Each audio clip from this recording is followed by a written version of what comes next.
I was muted. That's a great start on my part. Hey, Okay. guess what? We're off to a great start. That was on me. Giant Slayer European Cup. I'm DoA. I probably shouldn't have told you my name after that, but we've got Frodan, which makes it all better. And we're going to do a tournament with all European players. It's a team tournament. It's going to be awesome. I'm psyched. How about you, man? It's gonna be great. I think team-based competition in auto battlers is something really underexplored, and I'm curious to see how it works out because Yeah. right?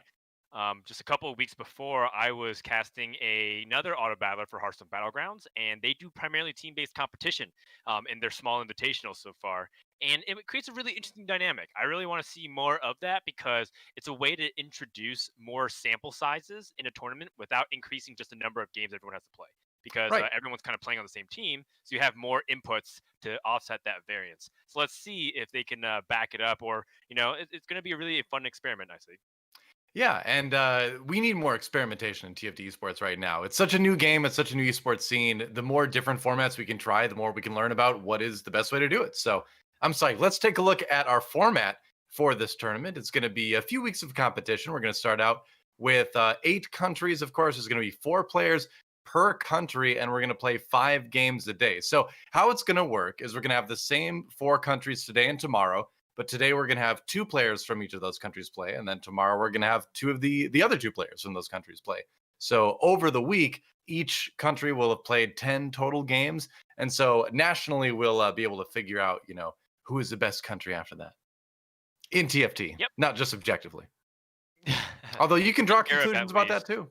It's up to you. Sure, I'm sure that people, especially those who compete a lot in Europe or who have watched a lot of Europe streamers, I largely consider them to be one of the top regions, if not the top region in TFT.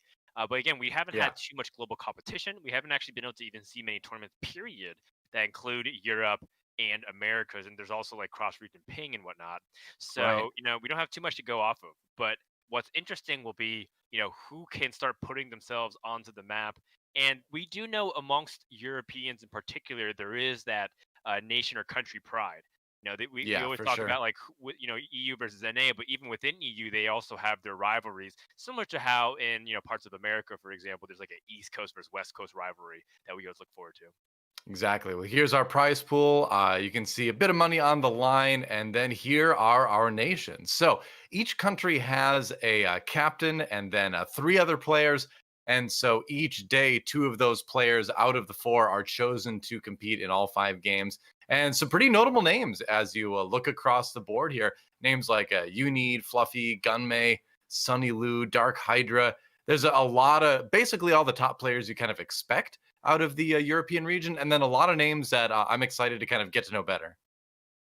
Yeah, that's right. So you have some, really popular streamers that will be showcasing throughout the weeks, and you also have some players who might be up and coming, or perhaps even players who play a few different games within the genre. They may play Right. card games like Legends of Runeterra, and they also play Teamfight Tactics. But because it's a team-based competition, you really can rely upon a multitude of perspectives, right? Some people who come in with fresh eyes, who aren't just saying Dark Stars and Jarvan all the time, might help you give a different kind of perspective, and maybe even just have X factors like keeping the mental of the team on track. Because what you don't want is, just players who individually feel like they're out. They're always playing for something. They're playing for something beyond themselves, even if they themselves feel like they're eliminated in the past.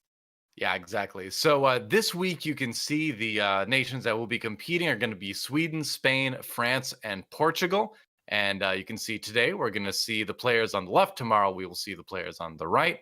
And we'll see who comes out on top. And you mentioned earlier about how the format of this tournament kind of spurs people to play in different ways than you would normally see. And so one of those ways possibly is if you do you just want to both play your best game, or does one of you want to maybe see what the other top players are playing, try to hinder them in some way by taking crucial units, trying to play something that, directly counters them at expense to your own HP to try to prop up the other teammate? It remains to be seen kind of how people are going to approach that. I'm sure we're going to see different things from different countries, and it's going to be really cool.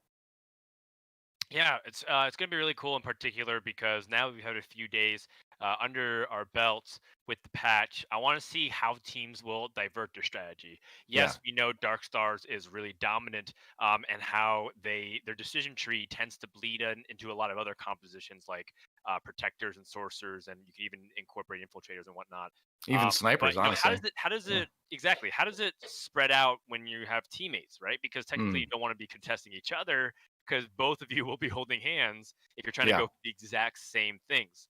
So will someone be implementing a strategy that's scout heavy that tries to react to other people and perhaps maybe even use their role dedicated to griefing other people by holding their units? I'm not sure. I don't know if those strategies are viable, but I think that's what some of the questions that are going into today hopefully get answered.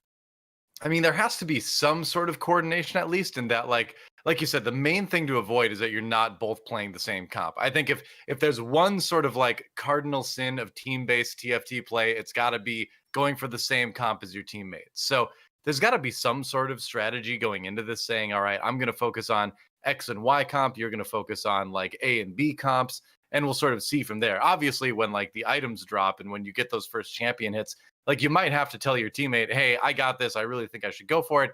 Maybe we should pivot as a team instead of just on the board. But yeah, I don't know. But there's got to be some sort of pre planning going into it. Yeah, I think that what ends up happening that's probably the best is one player would go for something that's pretty uncontested, and then one person try to go for what most people consider to be the meta comp. And I think that that'll be really That makes important as sense. long as you have things that don't necessarily have any kind of confluence in terms of the units that you have. So, for example, a Zaya-based reroll Blademaster composition Mhm. doesn't really bleed any units over to Dark Stars outside of maybe that early Jarvan that you can play, and you can totally just play Jarvan too, and that's all you really need. And even then, you don't even have to go ahead and keep Jarvan for the long term. You can switch out a bunch of stuff because that True. composition is fairly flexible. So it's really interesting to see, what players are going to be implementing in their strategies. We know Star Guardian Sorcerer is also very much on the menu. You brought up Astro Snipers that's kind of rising up in popularity. Yep. Vanguard Mystics still also might be a thing. So we're gonna hop on board immediately with Team Spain with Reven, who I believe was enjoying a nice little lunch or dinner, perhaps, because of the time He zone was eating difference. something. Yeah. Yeah, he was Exactly. definitely snacking.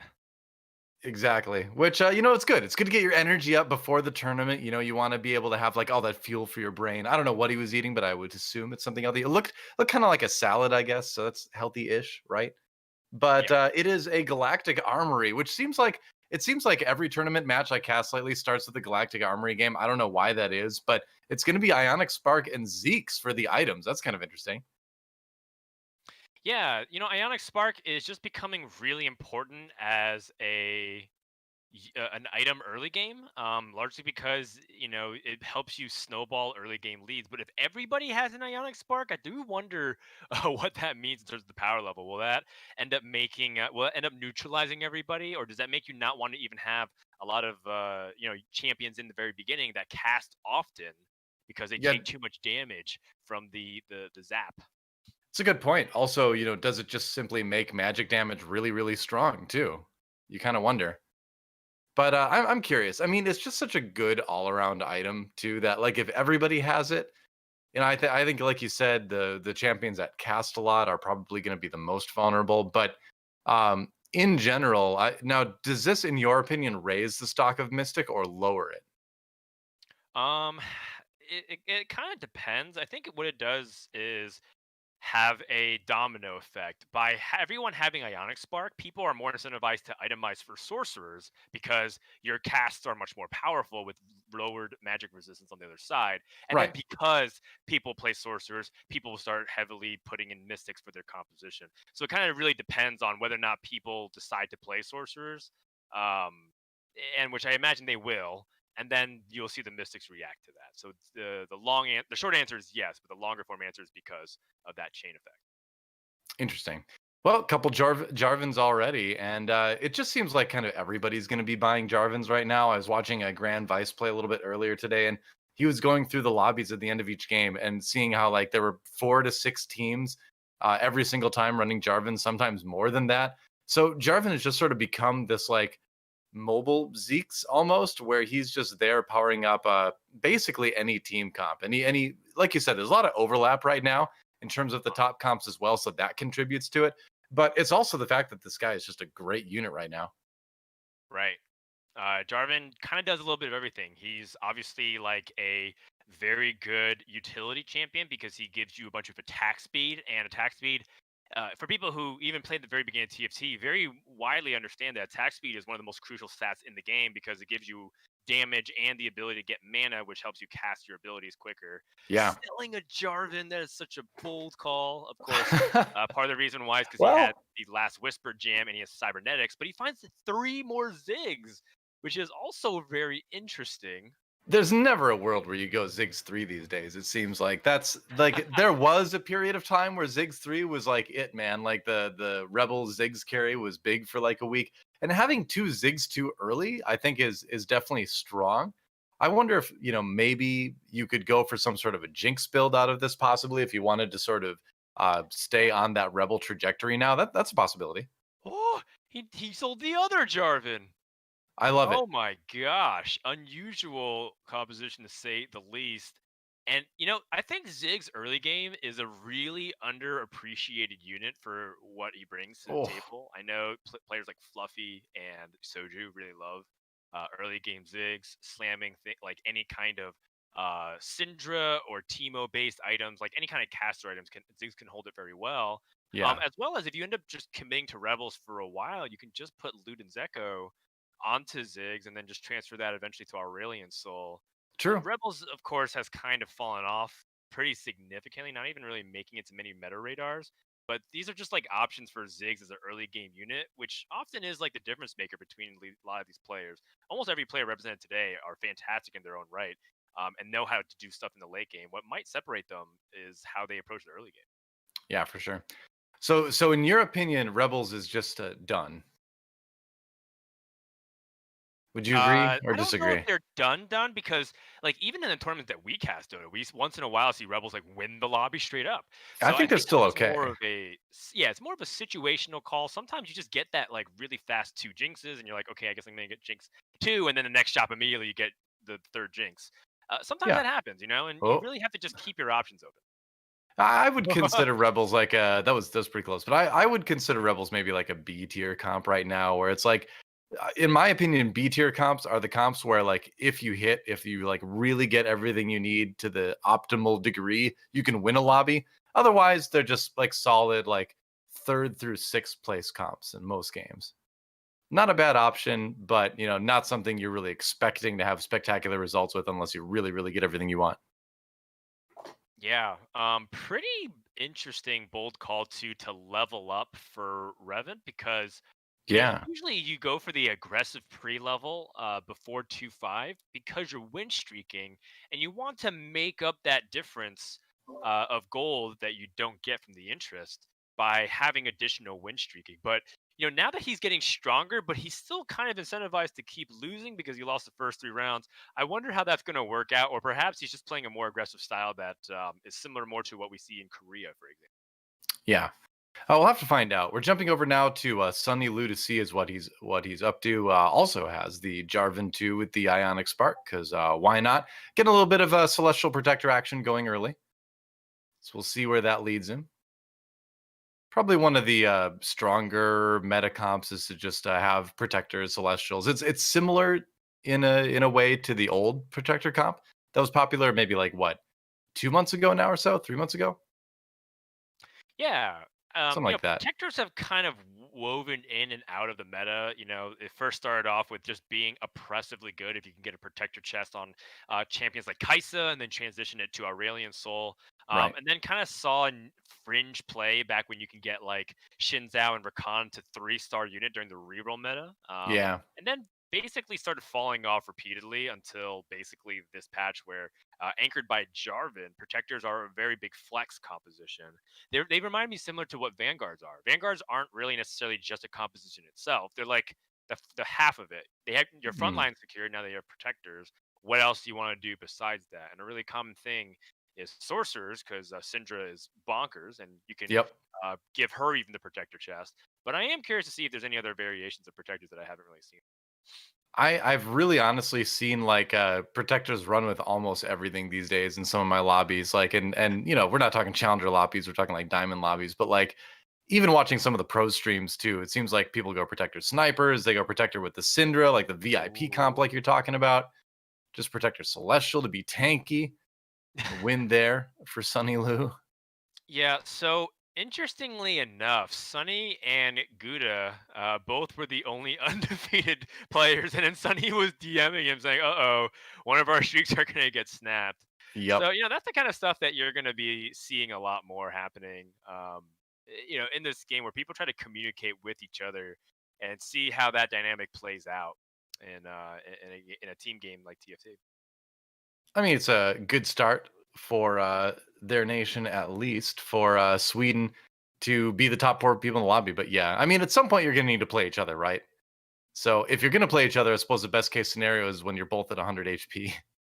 Right. There's no like ability to hard tie in this game because when you tie, both of you take damage. So you rather just have one person win. Yeah. Sunny and Gouda though both lobby leading for Team Sweden at 1 and 2, off to a good start. He's got Jarvan 2. He's got a really solid front line. He's also got the Runa's Hurricane Ash, and this is a build that has started rising in popularity primarily. I feel like in Europe, I don't actually see it on North America too often, but Mhm. you see it in a couple of lobbies. But I was primarily paying attention to Volterius's profile, and he was really focusing on Ash and giving her a chrono buff. I know, chrono Ash, but also utilizing Spirit of Shojin to give her basically what feels like perma CC on your opponent because she just keeps shooting arrows that freeze the entire team. Yeah, I've been seeing that kind of rise in popularity after a while too, and like we've seen other eras of TFT that involved a lot of carrying with Ash, and it seems like it was only a matter of time because her ability is just so good, right? That arrow hits such a big area, does so much damage, it's such a long CC that it seemed like at some point there was going to be some sort of build that built on that, on the strength of that. So not too surprising seeing that pop up now, and he gets in Yeah, the and I chrono think buff now with the TF edition.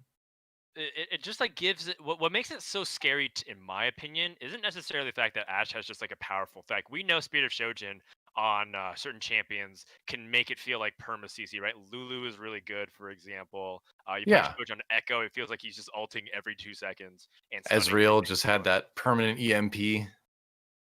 Yeah, so what you end up having is just another threat that you can itemize in snipers, right? We have Right. Teemo, you have Jin. You can also just play straight up Dark Stars like usual and just have Ash hold these items, and just play 6 Dark Stars as well. And you have the Celestial Snipers. It's pretty sick. And Ash is already showing her value 10 times over in these fights. Just look at what she's doing, adding a lot of damage and stunning everything.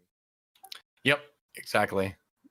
And that's the thing is that her traits are really really good too, right? Sniper obviously is very strong, and Celestial works really well with a lot of later game compositions, like adding the Lulu in at the end of Dark Stars, that kind of thing, or just most sniper comps will have that as well.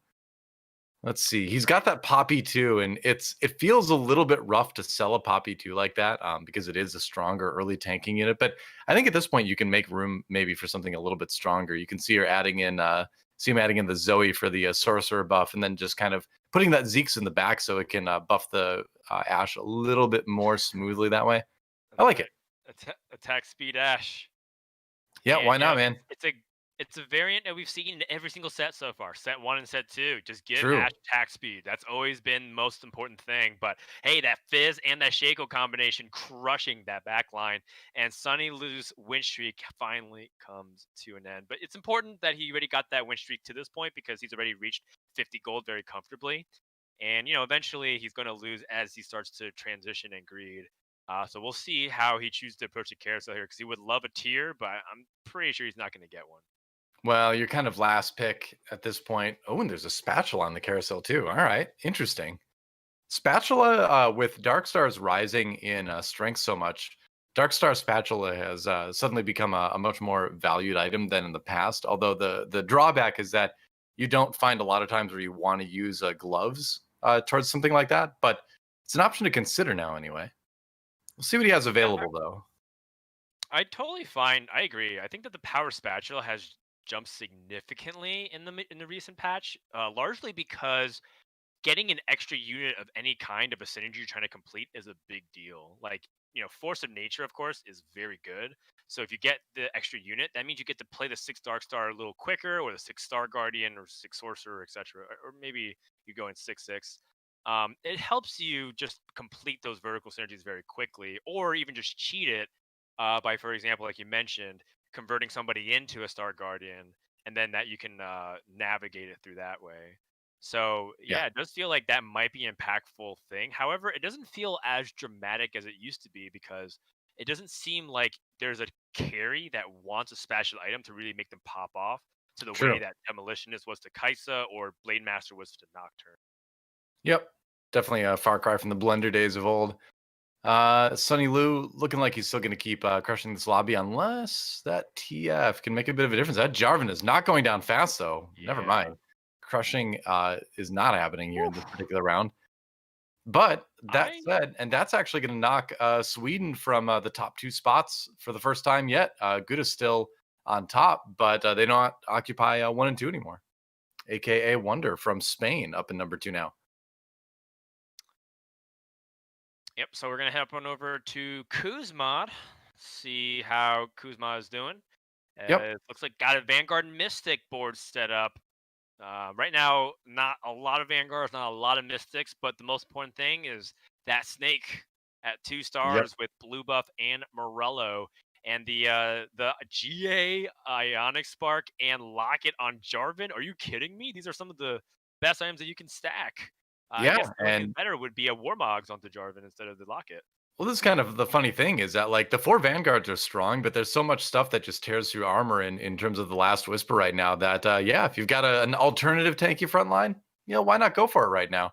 And you have to mention too just how effective Cassiopeia can be on protectors in that she reduces the effectiveness of shields the next time they're cast after she puts the poison on them too. So it's not the strongest comp in the meta, but it's come back enough to be like a viable option if you're like Kuzma right now and you've hit the items.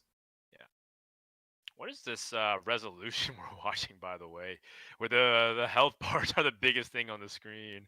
Oh, that is weird. It looks like you're playing Almost looks like TFT on the mobile. iPad or something, but Yeah. the shop doesn't work that way on mobile. It comes from the Yeah. top, so this is a very unusual Maybe there's like a choice setting to for make the HP bar bigger. So I don't know. I'm not sure. I think you just downsize the resolution a lot as if you're playing on a small screen. Could be. I'm trying to think of the reason you'd want to do that, but I'm sure there's a reason. I'm sure there is a reason. Weirdly Maybe enough, there real were people. there were players for like a long time that played in like 4x3 in a notable esports, which blows my Yeah, mind. I mean, Socks, for example, plays on stretch resolution, so that way he has more space to. He has less room for misclicking, but this is like Huh. more room for misclicking. His mouse is like bigger than the hex tiles itself. It's just so easy to mess up. It feels like, I don't know. Is but it like hey, easier to grab them near the life bar when you're moving champs around? it could be just trolling. It could be that that's what his PC actually requires him to play on, It's which I it's would be possible. surprised. You never know. He's streaming though, so it can't be that bad. We'll see. Ben looks like is playing a Star Guardian Sorcerer. Has the QSS onto Syndra, which is pretty interesting. QSS is not really a common defensive item for carries right now because it doesn't really matter if they have QSS when Syndra targets carries or when Shaco Right. hits you, right? Like these are like Or a the Jin. really important backline carries that kill you. Yeah, exactly. Jin shots. Yeah. So it is curious to see that, but there are units like Fizz out there right now, which could also really disrupt things. And I think Rakan is also surprisingly super powerful against that. yeah, I was about to mention Rakan as well. And if your Syndra isn't casting, you're gonna lose probably. And it's not so much that your cast really can't get interrupted with your Syndra, but you can like miss casts because once you get the blue buff on her, especially, she'll cast so quickly that if she gets knocked up by something and you miss a cast or two, that oftentimes does mean the difference between winning and losing a fight. So it's probably not objectively quite as good as a GA or a Trap Claw even, but it's not bad. If you don't have any other alternative, it's better than nothing anyway. Yeah, so Vanguard Mystics, I anticipate will be one of the better comps to just play for top four. It does feel like the win conditions for the composition are a lot harder to get since you need to get 3-star versions of a lot of things, and you need to get to level 9, which is just a tall order when Dark Stars can blow you out with very quick fights because of Yeah. Zero in the late game. So I do think that Vanguard Mystics is a very consistent comp.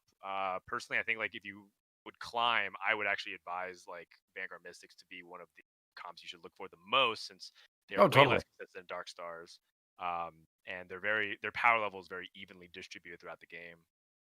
Yeah, it's one of those comps where like it's a good one to learn, I think, because it teaches you all the fundamentals of TFT. Like the positioning is important, but it's fairly basic. You know, the roll downs, the leveling sort of rhythm with it is important, but also kind of basic. So like everything, you learn all the basic skills while playing a comp that you can, usually do pretty well. It's unlikely that you're gonna ate with this if you hit anywhere near reasonable items.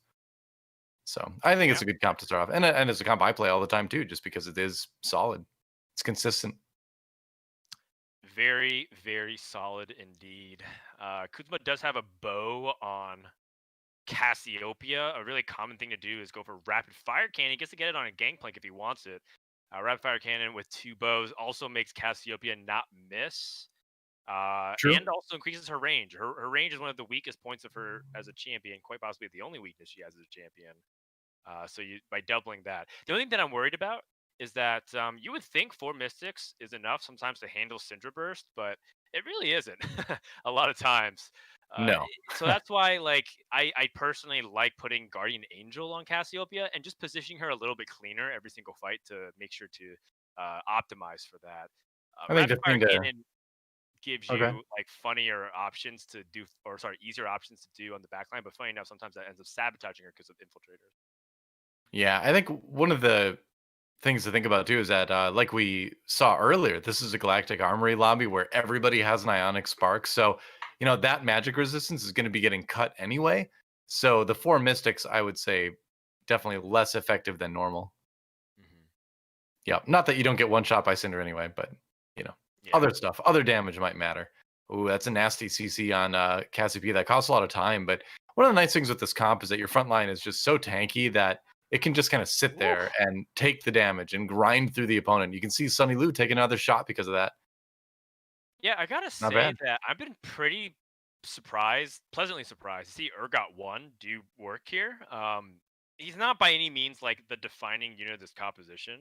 Yeah, A lot of times Urgot was more of like a level 9 kind of inclusion. In the past, you would play Thresh. Thresh would pull in Urgot. Urgot gets a mana buff. Wow, speaking is hard right now. And then you would eventually the pull in it booth. and kill off like their Guardian Angel frontliner or something.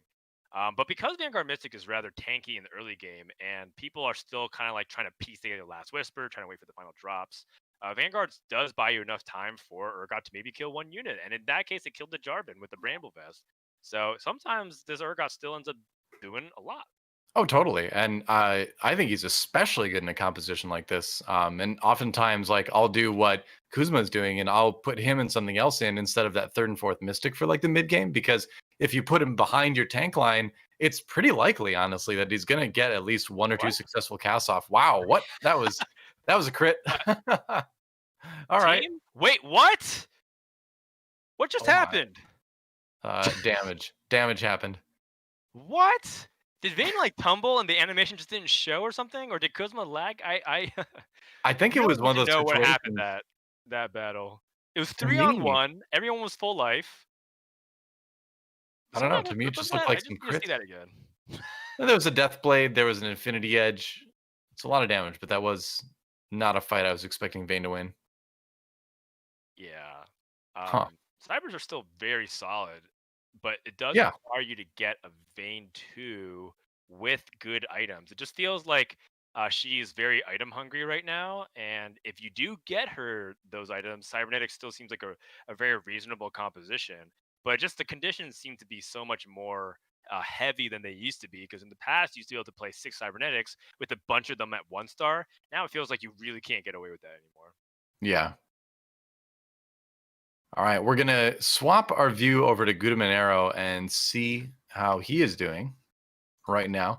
Previously, way Wow. up at the top, and now kind of falling a little bit down to fifth place at the moment.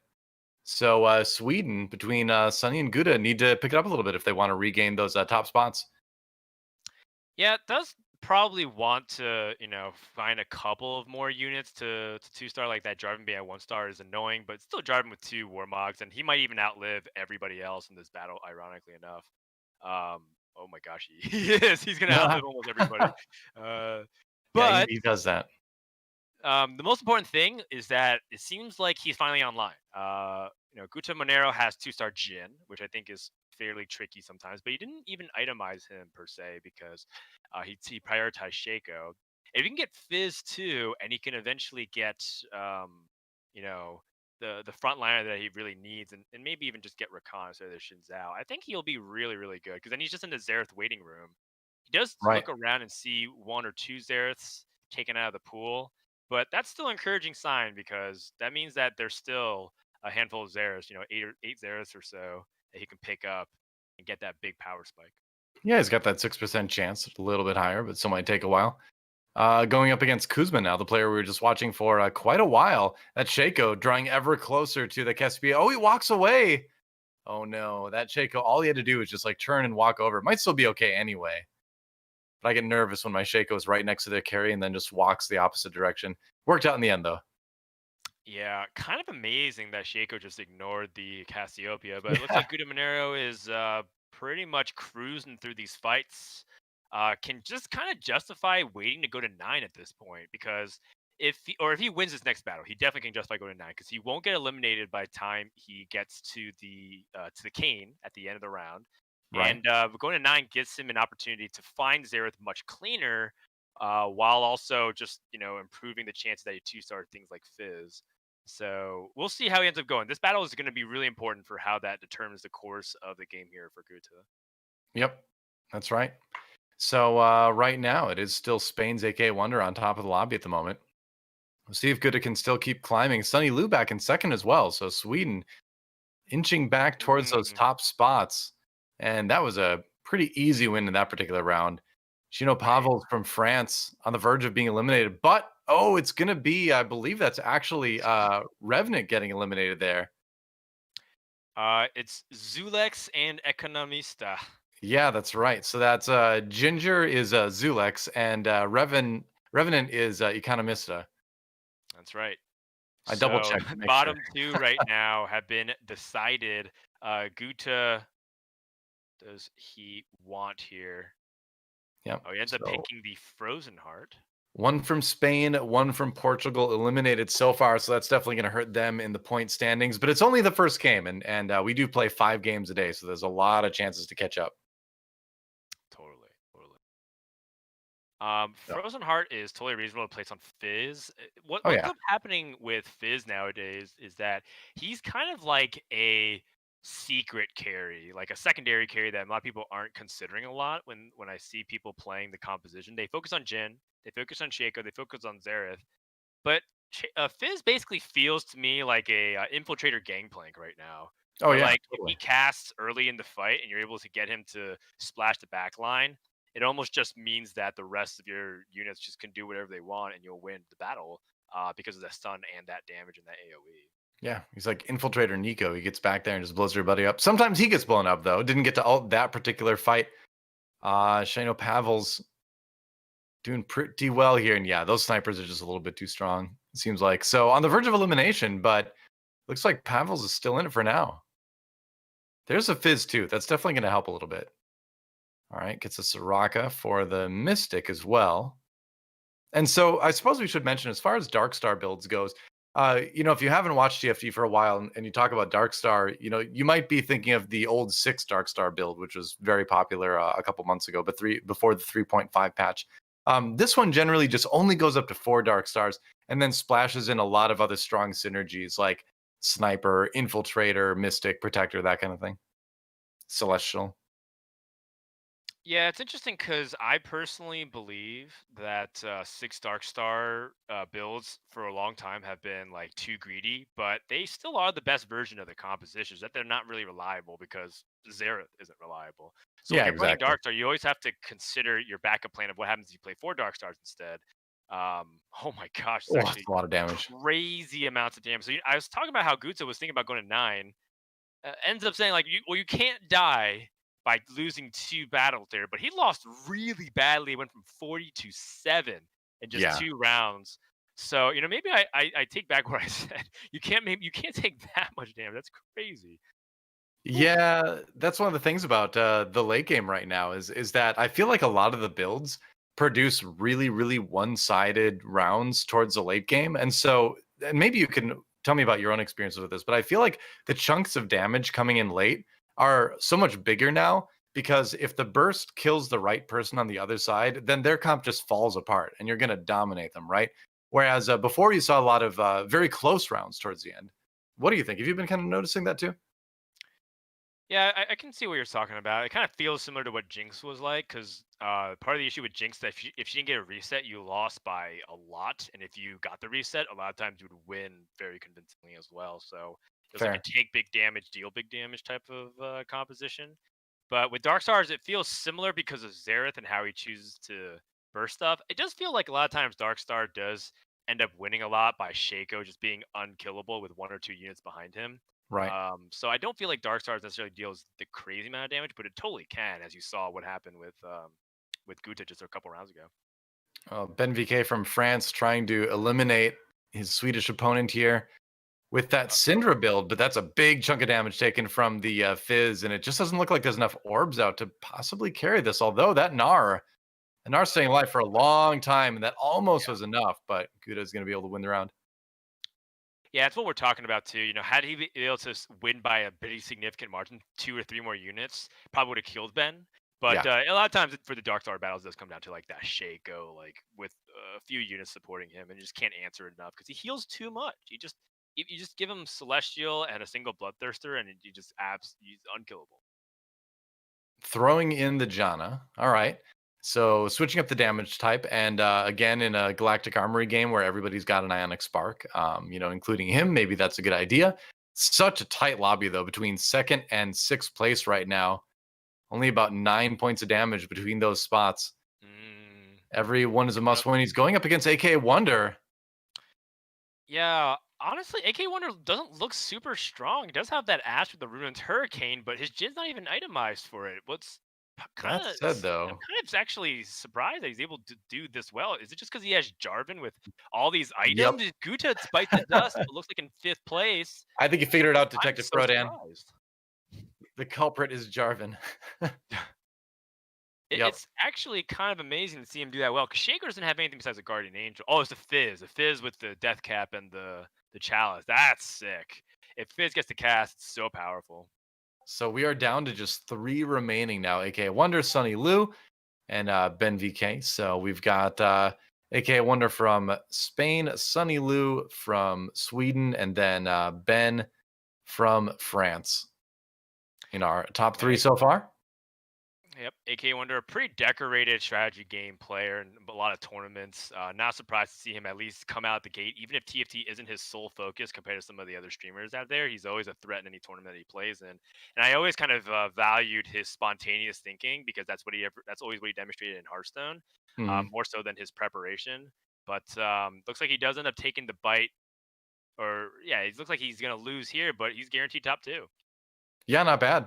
And important to note too, Kuzma took fourth, so that means we had one player from all 4 countries in the top 4. So pretty even distribution so far as national performance at the moment. I suppose Sweden, arguably the top 2 with a third and a fifth, but still pretty even across the board for game 1. Yeah, we'll look at the standings afterwards to get a full picture of things. I really like this Ford Mystic variant because it was kind of what we're talking about. Maybe that was the big difference maker is the fact that AKAWonder identified that he will be going up against a lot of Ionic Spark compositions. Doesn't want to make himself too vulnerable to a bunch of magic damage that feature, champions like Syndra. And then Could the be. best part is he has like another AP carry that people don't really talk about, right? Like Fizz is really good when you combine it with things like Ionic Spark. So it all kind of ties together, and I think it's a very nice approach here from AKAWonder in this first game. Yep, that's right. AKAWonder throwing out the Spanish flag there too. And the thing is, He's got it. yeah, I don't Does he? know. That Janna is pretty strong, but the Shaco's getting the back line, so it's looking pretty good for him. And it does look like it's going to be AKAWonder taking game number 1, just 1 minion to go. And there it is. So AKAWonder and Spain taking game number 1 in the Giant Slayer EU Cup. Looks pretty happy. Looks very happy. He's a very passionate player. We've seen AKAWonder do ridiculous things on broadcast before. I think in the TFT Twitch Rivals tournament, he took out his guitar and started playing as a victory celebration when he was guaranteed a win.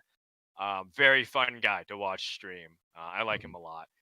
I gotta say that I think that kind of tech that he puts into his composition, with a little bit of luck, of course, to get the right items and the right champions, is really smart, right? Because Yeah. we know Dark Stars is going to be good, but what do you do in response to the galaxy and the conditions that you're given, which is the Galactic Armory and everybody has an Ionic Spark and a Zeeks? And he capitalizes very well by playing 4 Dark Stars and 4 Mystics, featuring Fizz as an AP carry. And I think that's really smart. Yeah, it's a really cool adaptation, and it's neat to see sort of the 4 Dark Star variations that we're going to see. That was game number 1, and our standings so far, as we've seen AKAWonder taking the top spot, 10 points for Spain. As I mentioned earlier, one player from each of the 4 countries in the top 4, actually. BenVK from France, Sunny Lu from Sweden, and then Kuzma from Portugal, and then GuttaManero from Sweden getting the 5th place. And so, arguably, maybe the top national performance. It's of the game so far. It's a Yeah. new way of thinking So about it. it's very similar in terms of the point stuff, but we'll keep you updated as we do have 5 rounds, 5 lobbies, if you will. Yeah, we got a lot of games to Here. go today. Yeah. Choking on my own saliva. DoA, take over. Well, that happens sometimes. So I think at this point, yeah, we're going to take a look at the national points overall. You can see Spain, Sweden, and well, I don't think Italy's got any points yet. Not sure how they snuck in there. Italy, what are you doing? For I'm not. watching. I'm not accusing Italy of anything untowards here, but I don't think they should have any points just yet. Whoops. It's okay. There you go. Yeah. But as it is, it looks like a 11 up for Spain, Sweden, and one other one that I've already forgotten because Italy was distracting me. Thanks a lot, Italy. Beautiful country, great art, but get out of the standings until next week. So that was a fun first game. I think we're going to take a break. And when we come back, game number 2, we will see which nation pulls ahead and get a lot more fun TFT action with a patch that is still being figured out, which makes a lot of fun to watch. Oh, and we are not doing a break. Actually, we're going. Well, that into break's game over. number 2. That's right. Yeah. That was your break. How'd you like it? It was great. I had a lot of time to process. I think that the lobby showing Dark Stars doing so well, but the variations thereof. Kind of talk about another issue that I think isn't really discussed, which is that Mhm. Dark Stars, because they're anchored by such a powerful unit in Jarvan, give them a lot of flexibility on how to tech. And I kind True. of wish that kind of thing existed for a few different compositions, because a few of the ones that you do want to play feel somewhat narrow, because it's like, oh, you have to have like 6 cybernetics, or you kind of want to play like 6 Star Guardians or whatnot. But we do see a little bit more variation and fluctuation on how you're choosing to sprinkle in units in the mid and late game. So, a lot of people are talking about like, is there going to be some kind of patch? Is there going to be some kind of changes, a B patch, a hot fix, Mhm. whatever? And I think that if I were to change things, I'd probably want Jarvan to go back a little bit, but also it makes it interesting, right? Like, what happens if Yeah. other cheaper units become really viable frontliners, so that way you can pivot and splash in all these different kinds of synergy. Yeah, I'd love to see champions like Alawi maybe get a little bit stronger and provide more of a backbone for Dark Star, or not Dark Star, for Battlecast, because we have seen people kind of experimenting with Battlecast, but I feel like they're just like this far away from being a truly consistent viable comp right now. And it could just be they're not quite figured out yet, but I feel like they just need a little bit more. And with Jarvan getting all of those buffs, like Jarvan got everything in his kit improved basically. And so, yeah, that might be a situation where they need to bring it back a little bit, but we will see. Jumping into game number 2, it is going to be a dwarf planet, I believe, with AKAWonder. And this is going to be interesting to watch. We've talked about this before last week when we were watching some of these games, that this is just the type of galaxy where AoE is king. Anything that hits an area is going to be way better on this map. Yeah, and I think that Dwarf Planet is starting to get a little bit more love actually from people who initially were pretty averse to it. I think most people have kind of, like, the very popular bandwagon sentiment is we want galaxies that give us things, not take them away. Sure. However, sometimes when you take small things away, it does increase the amount of creativity, or it does actually create more viability, right? Like, Totally. Snipers are weaker on this map for sure, which means that there's already a little bit less composition viability in that category. But because snipers aren't as strong, what does that open up as a result? And that kind of stuff I Sorcerers think is again. sure. I think like for example, rebels is a lot more viable on this map because they're just Yeah, they're sure. clumping a lot more naturally, which works really well if you want to play like a traditional rebel style or whatnot. Um, but it's like it's all like things that you can go ahead and play. I'm not sure exactly like what's the best composition to play on this galaxy because I'm still kind of getting a feel for it. But it does change the tier list a little bit. Jarvan's still really good. Don't Of make a course. mistake about how the top is. It's still S tier. But what else becomes more viable is more the question when you limit the back. Yeah, other champions that have kind of fallen off a little bit lately, like Gangplank, suddenly get a little bit more of a boost since it's kind of like getting the Gangplank with the larger area upgrade already when you buy him because he's going to hit Right. pretty much the whole board.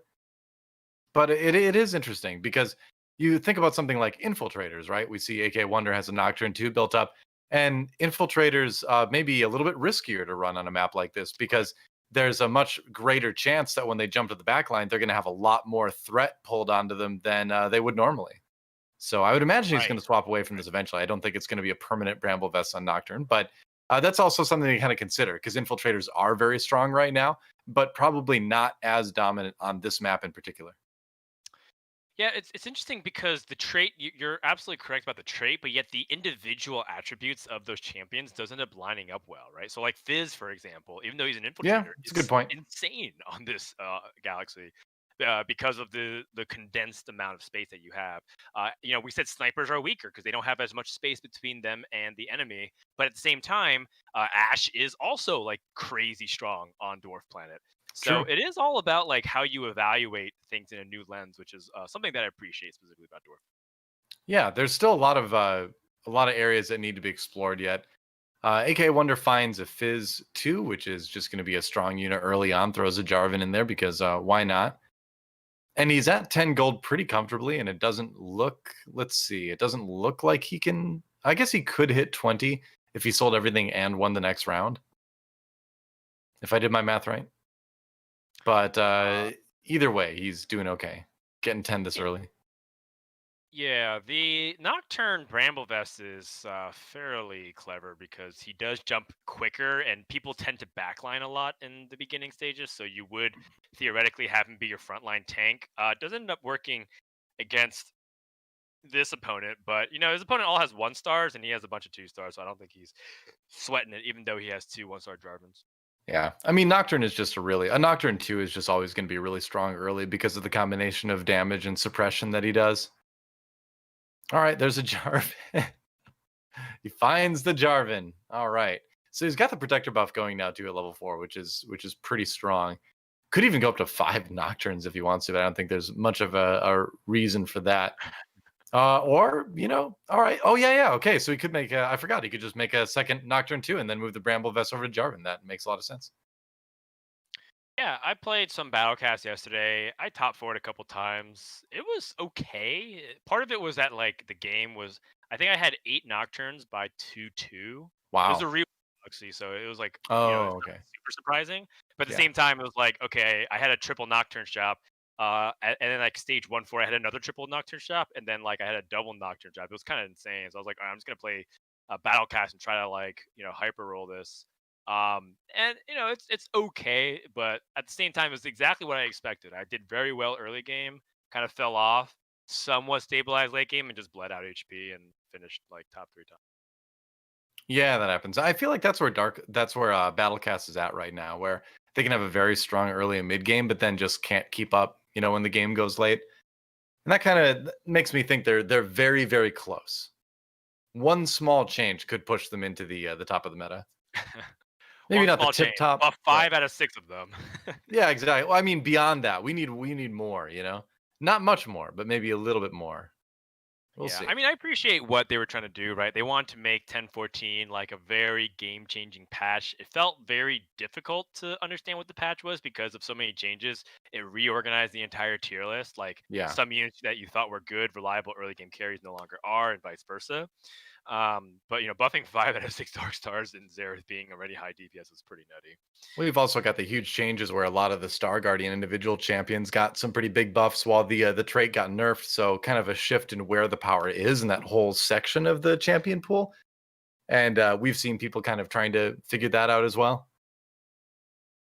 It was a big patch, Totally. that's for sure. Totally.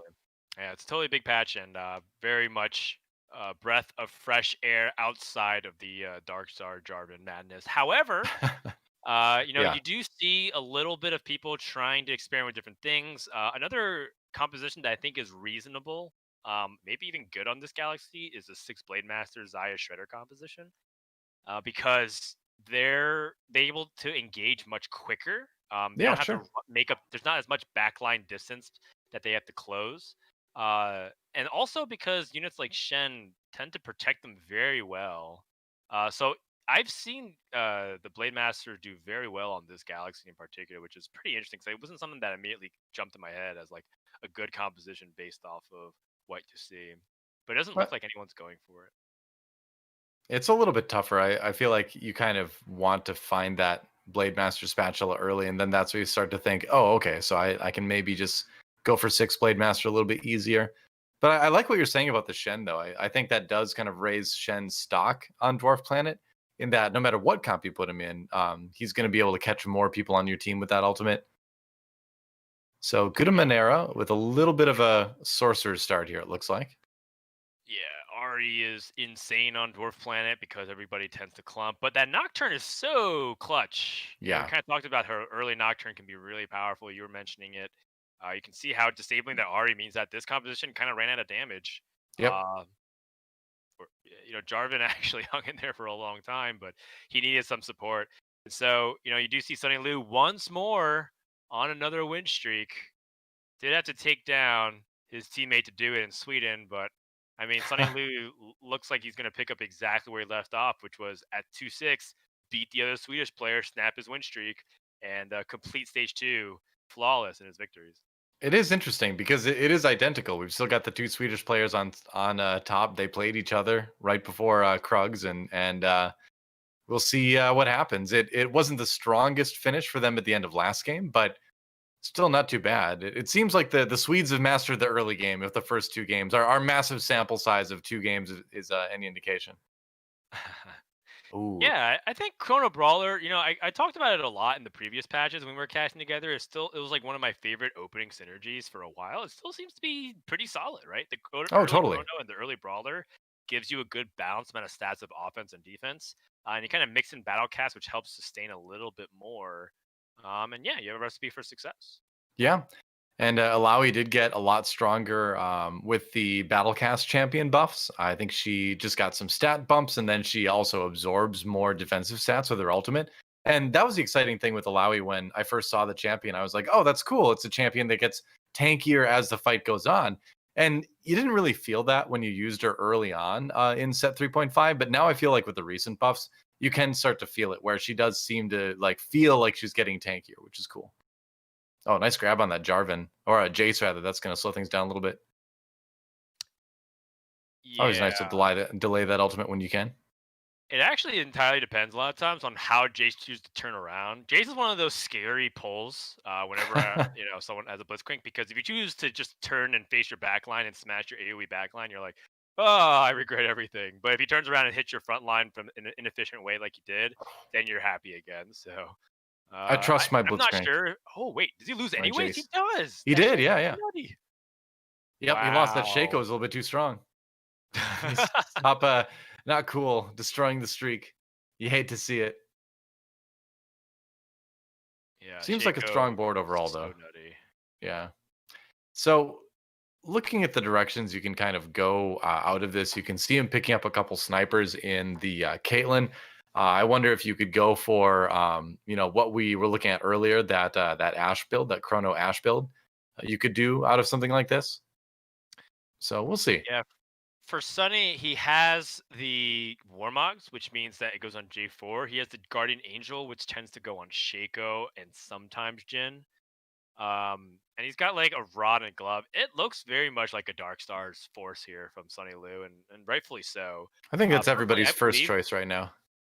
Yeah, and I believe that if you are win streaking and you're leveling aggressively, then I would say Dark Stars should be what you play because you get earlier access to all of those really crucial units like Jin, like Xerath, and other really impactful units.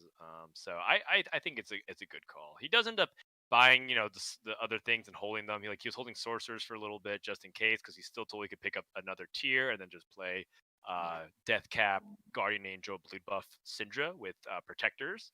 But that comp feels like you are. It has a lower ceiling, and it feels like it just loses in the late game to Dark Stars from my experience.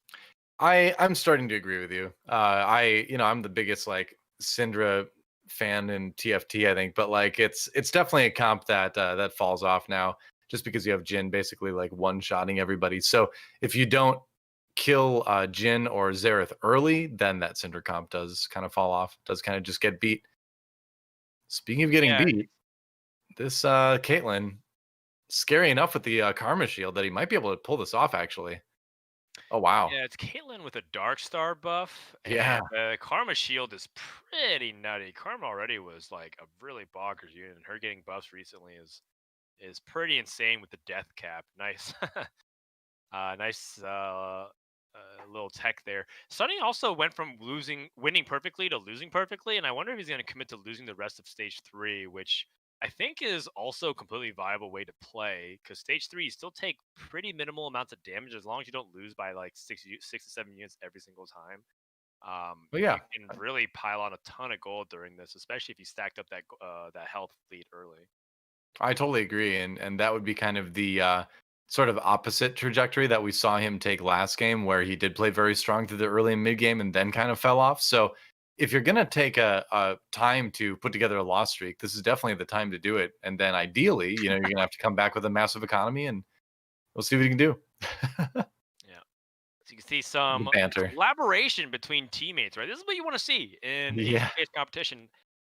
Both players on the last choice, right? Gutta and Sunny Liu, both 1 and 2. What item do you want? I want this cloak. It's like, okay, I'll take the rod. And he's like, all right, good talk. That's kind of the way you can capitalize. There's not too many ways that you can have coordinated teamwork that can lead to direct results like that. But when you do, you got to make it count. I mean, I think ideally you're in a Discord call and not saying it in match chat where everyone else can read it. But I suppose it doesn't hurt per se. But it's developing. Mhm, The mhm. team strats are developing. Oh my gosh, early Mech and actually the funny thing is, I feel like you and I had this conversation yesterday where Mech, maybe it was someone else, where like Mech, I think is maybe the strongest thing on Dwarf Planet early on because it's so tanky now early on, and it does so much damage that I'm kind of thinking on Dwarf Planet that I just might like go for the Mech. Yeah, I think it's really uncontested, which is also to its strength. Yeah. I think Mech, funny enough, is kind of like exactly what you described. I think it's really powerful early game, then it just kind of falls off in late game relevance, especially when people get Jin online and just kind of shoot the Mech down in like, you know, 3 shots. Sometimes Yeah. I don't even feel like he needs the fourth shot from Jin. It's just like, okay, it just kind of explodes and this fourth shot kills whatever he shoots next. Well, I So wonder because I agree with what you're saying in concept. yeah, I think a big part of it is that you can hit the back line with the mech ultimate a lot more consistently than you could in like a normal game with that back row, being farther away. So the fact that you can damage their carries with the mech ultimate sometimes um, makes me kind of think of it in like a whole different light. Working okay for Reven so far, 77 HP. Mhm. Yeah, I like it. Reven went for a win streak in stage 3 with an early level 7. It's a little bit unconventional. It's pretty aggressive, very Korean slash Pult style, where you just want to push levels, keep yourself mid to low econ, and capitalize on win streaking. The only thing is that I feel like Mech really drops off soon. Like, probably going to be okay for the first few stages of stage 4, but by the end of stage 4, especially at after the carousel, and definitely going to stage 5, I think Mech has a steep cliff drop off. You need Just some to defensive enough items on it burst, for sure. it requires too many things to increase in power level. Like you need to find Fizz 2, which is a premium on this stage, and you need to have Oh Rumble wow. 2, Fizz 2, Annie 2 in order to even get a reasonable power level. He is committing to this mech though, Titan's Resolve. So it's not the traditional mech build, and the fact that he doesn't have a QSS is a little bit worrisome because if you're playing mech and it gets Zephyred, your team just kind of loses. So I'm curious to see how this is going to go late because it's not maybe the most ideal mech itemization, but I'm glad he's trying it because I've been wanting to see a lot more games. Look at that! Look at that! Like he hit the back line with the mech ultimate. That seems really good. Yeah, yeah, and like Mech, like you exactly what you're talking about, much more effective on this galaxy than others. So it's one of those things where like wide AOE ends up becoming relevant, and the demolitionist splash is pretty smart because part of what makes demolitionist powerful with Gangplank is the fact that it's very wide sweeping and covers a large area. And so now if you find Gangplank and you have this rumble with Mech, maybe that's just a composition you can ride all the way to top three. It certainly seems possible. I am kind of like you, waiting for it to start to fall off. And if he doesn't find these upgrades pretty soon, like the Annie 2 and the Fizz 2, it certainly will. But I want to see it work. I really want to see this work in the late game, since that would prove my hypothesis. But we'll see. Going up against Wonder now, who is middle of the pack at the moment, trying to build up looks like a Dark Star board. He's got a Nikos, which is gonna be useful. Oh man, that mech ult though. That was a bunch of 1 stars, so I guess it's not too surprising of a result. Yeah, Why did the the Ionic sword bounce Spark when on he the advances mech too? with RA2, Cinder 2, and the Ionic Spark on the mech, just a really good choice overall. And Reven is win streaking and kind of feeling pretty good. I now wonder if it's worth pushing to level 8. The only thing is, I don't know what you would put in at 8 because he has 4 sorcerers, 3 Star Guardians, all the mechs. I don't know exactly how many other synergies he really needs to put in. He could put another Infiltrator, Infiltrator would but definitely be it, yeah. it's In just like fact, it's like, but what infiltrator would you want to put in? Usually, the infiltrator you want to put in is Fizz if you want to go for 2 infils, but there's no I mean, real I need for that think at the moment. anything is really fine because initially you're just getting the benefit from the attack speed, right? So I think eventually you'd want an Echo since that pairs well with the sorcerer buff as well. Yeah, But I would take any infiltrator at this point since the attack speed and the cleave, since the cleave is better because the map is compressed. It's probably a pretty big upgrade, honestly, to get an infiltrator in there. We'll see what he elects to choose, though. well, feels pretty strong so far, but he does get the last pick on this carousel. Yeah. Probably looking for a rod just to have the ability to go for that Morel Namicon onto Ari. Well, I Um, wonder too, because he picked up a Cassiopeia, and so he could just drop 2 sorcerers or drop 1 sorcerer and then go 2 Sorc, 2 Mystic, which is not bad. And if you are using a Mystic like Cassiopeia, then you can start to spread, even more damage around. So I wonder. Yeah, part of the advantage of Mech right now is that there's a lot of splashable synergies that you can put in. You mentioned Yeah. Mystics being them. You can put in Demolish as Infiltrator. You can even opt in for Celestial and things like that. It's usually not super good to do it, but it just gives you just to show you that there's a lot of flexibility to this composition that um, Right. used to not exist. It used to mean like if you played Mech, you played Infiltrators, but now you can really diversify. Yeah, it was like Infiltrator or very rarely and arguably badly sorcerers. But yeah, nowadays you have a lot more flexibility with it. It is pretty cool. Staying with the demolitionist, I think, is probably a good idea. It's nice to just have that stun. I don't think he really needs infiltrator over the stun right now. That seems like a level 8 thing to me.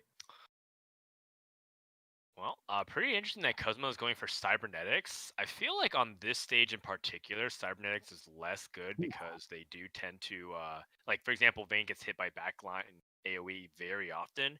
But yeah, Right. interestingly enough, Kuzma is like hanging in there. I think it's probably just because uh, Reven is still on 7, kind of going for some rolls here.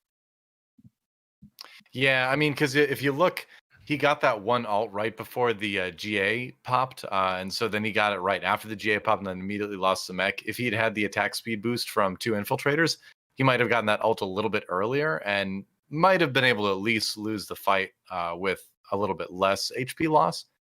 Hard to say. But yeah, Yeah, cybernetics is surprising though for me because your vein doesn't have a lot of room to tumble around either. So I suppose on the flip side, your Aurelia gets in easier. So, pros and cons, I guess. Yeah, it's just everything's like tighter, so AoE hits a lot harder, and Cybernetics is like it's like outside of Echo, pretty much a single target Yeah. driven damage composition. Boom. All right. Yeah. That GA saved this round. Yeah, I thought so. Okay. I was like, did the GA on the Shaco get popped already? And it already did. So, Right. yeah. Right. GA But on the this mech is has been exactly giving him what we mixed were. results here. Yeah, but this is exactly what we're talking about, which is like the mech's power level post carousel was already it's like dipped significantly. Before leading up to this carousel, it felt like he was winning everything very easily. Now, at best, he's like scrapping it together the past couple Yeah. fights, getting blown out in the against Cybers.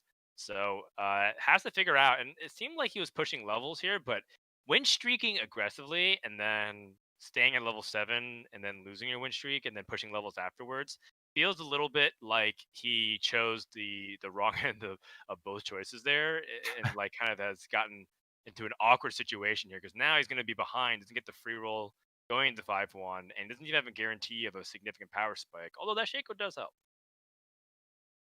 Yeah. And if he's able to find the full 2-star mech, get his 2-star Annie, get his 2-star Fizz online, he does have directions to go at least. Sometimes you get into situations with comps where, it's not a good comp, it's not performing, and you don't really have a good way to make it stronger. And at least in his particular situation, he has like branching paths to go out from. He can get the upgrades for the mech, he can swap up his synergies a little bit more. So there's options at least. Well, and he's sticking for better or for worse. He's sticking with the Ari carry, and it makes sense on a galaxy like this, right? Like just Totally. because she has the big AOE and the true damage, but is it enough when everyone else is online? You can see the Jin with the Runa's Hurricane, the Guardian Angel from Sudden Glue, and that's exactly the composition I was afraid of going up against for a mech player. So we might see Reven's slow descent if he's not able to stabilize here. But the good news, he has a lot of health, and it does feel like one or two players might die before he gets to the bottom. Yeah, it's quite possible. We're going to see what GuttaManero is up to this time from Sweden. Currently sitting at number 6 in the lobby. So has dropped quite a bit. Going for Vanguard Mystic here. And he does have some pretty good items on Cassiopeia. But the crucial thing is that he's missing that Morella Namicon, which I think really is what bumps this from like a bottom 4 comp into a top 4 comp as far as the impact of itemization goes. Hmm. Interesting. Going for a rapid fire cannon onto a Soraka. Instead of putting it on someone like Cassiopeia, Cassiopeia doesn't really need a rapid fire cannon in this Right. Galaxy because everyone's so up close and personal anyways. You just don't want Cassiopeia running up very close on the normal Galaxy, out of position. But it is fine. Just giving that attack speed to Soraka, giving her the banana power. Yep. AD Soraka. It's a meme that has existed for years and years. Coming to TFT now.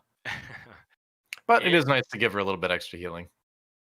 I mean, it's kind of legitimate with Janna and Paragon because Star Guardians get true Yeah. damage when Janna goes in. Therefore, I've seen people itemize Janna with damage items, and then they get a few extra damage items. They give it to Soraka, and it honestly slapped me a lot harder than I thought it was. And then I started playing some AD Janna builds, and it didn't win me any lobbies, but it was definitely more effective than I thought it would be, which gives me room to believe that there's still more innovation to be made there.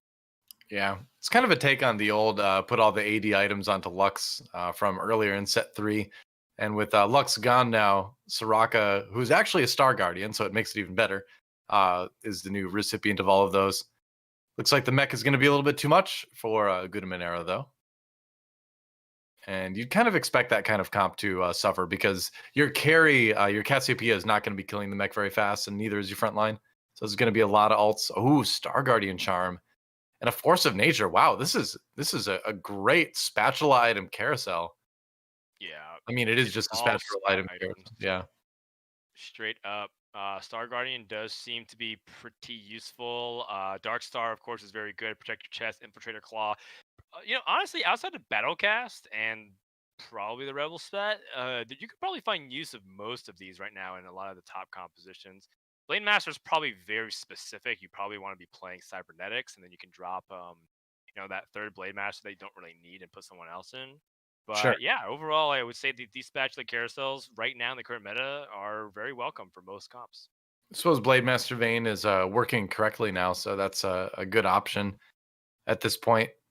Otherwise, like you said, you could make a lot of people Blade Masters. If you're playing Cybernetics, though, I feel like maybe you'd go for the Infiltrator or Aurelia before anything else, just because that can be Right. so strong. Maybe not as strong on this map, though, in particular on Dwarf Planet. So maybe on Dwarf Planet, that's not the case. Yeah, definitely food for thought.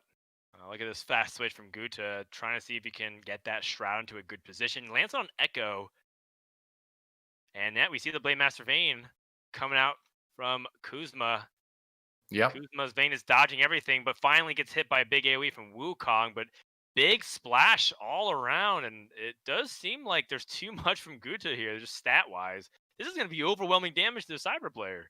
Oh, it's huge. Yeah, I mean, he barely killed anyone that time, and Wow. this is one of the things we haven't talked about yet about Vanguard Mystic is that a lot of the tanks in this, the Mordekaiser, the Jace, the Nautilus, sometimes Wukong, if you've got it, there's a lot of big area of effect ultimates from the tanks themselves. So I'm a little bit surprised that he didn't put the. He had a Oof. Wukong in his shop. I'm surprised he didn't pick that up and replace the Nautilus with it. Oh no, he's already got one in there. Never mind. Yeah. He has 6 Vanguards right now, and 6 Vanguards Ah, is yeah, a really good tech option if you see, heavy damage builds going at it. Like Shaco, for example, doesn't really often play Last Whisper, and so the armor, if you can have a Vanguard get in the way of Shaco, he just has to go through the hard way, brute right. force it. Jin can often crack through if they have Last Whisper, but Last Whisper isn't a high priority item for Jin. So sometimes the 6 Vanguards is exactly what you need. It has been recently rising in popularity. If you end up playing a Vanguard centric build like Vanguard Mystics, keep at least those 2 Vanguards in, even if they're not 2 stars. Sometimes we're splashing in for one fight. Oh, for sure. And so, BenVK from France and Shinopavels from France as well. Uh oh. France eliminated at 7-8. That is pretty devastating for the national team there. Yeah, it's not good. Not good at all.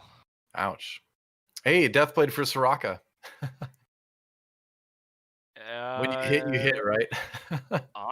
honestly, yeah. No, May, honestly, that makes sense because she's gonna take a long time to die, and Deathblade gets stronger the longer the fight goes, yeah, and she won't be able to miss because of the rapid fire cannon. So, I wasn't kidding. uh, As weird as yeah, that is. I mean, I don't think it's necessarily like good per se, like in terms of like you should be No. prioritizing this, but like situationally might be his best option.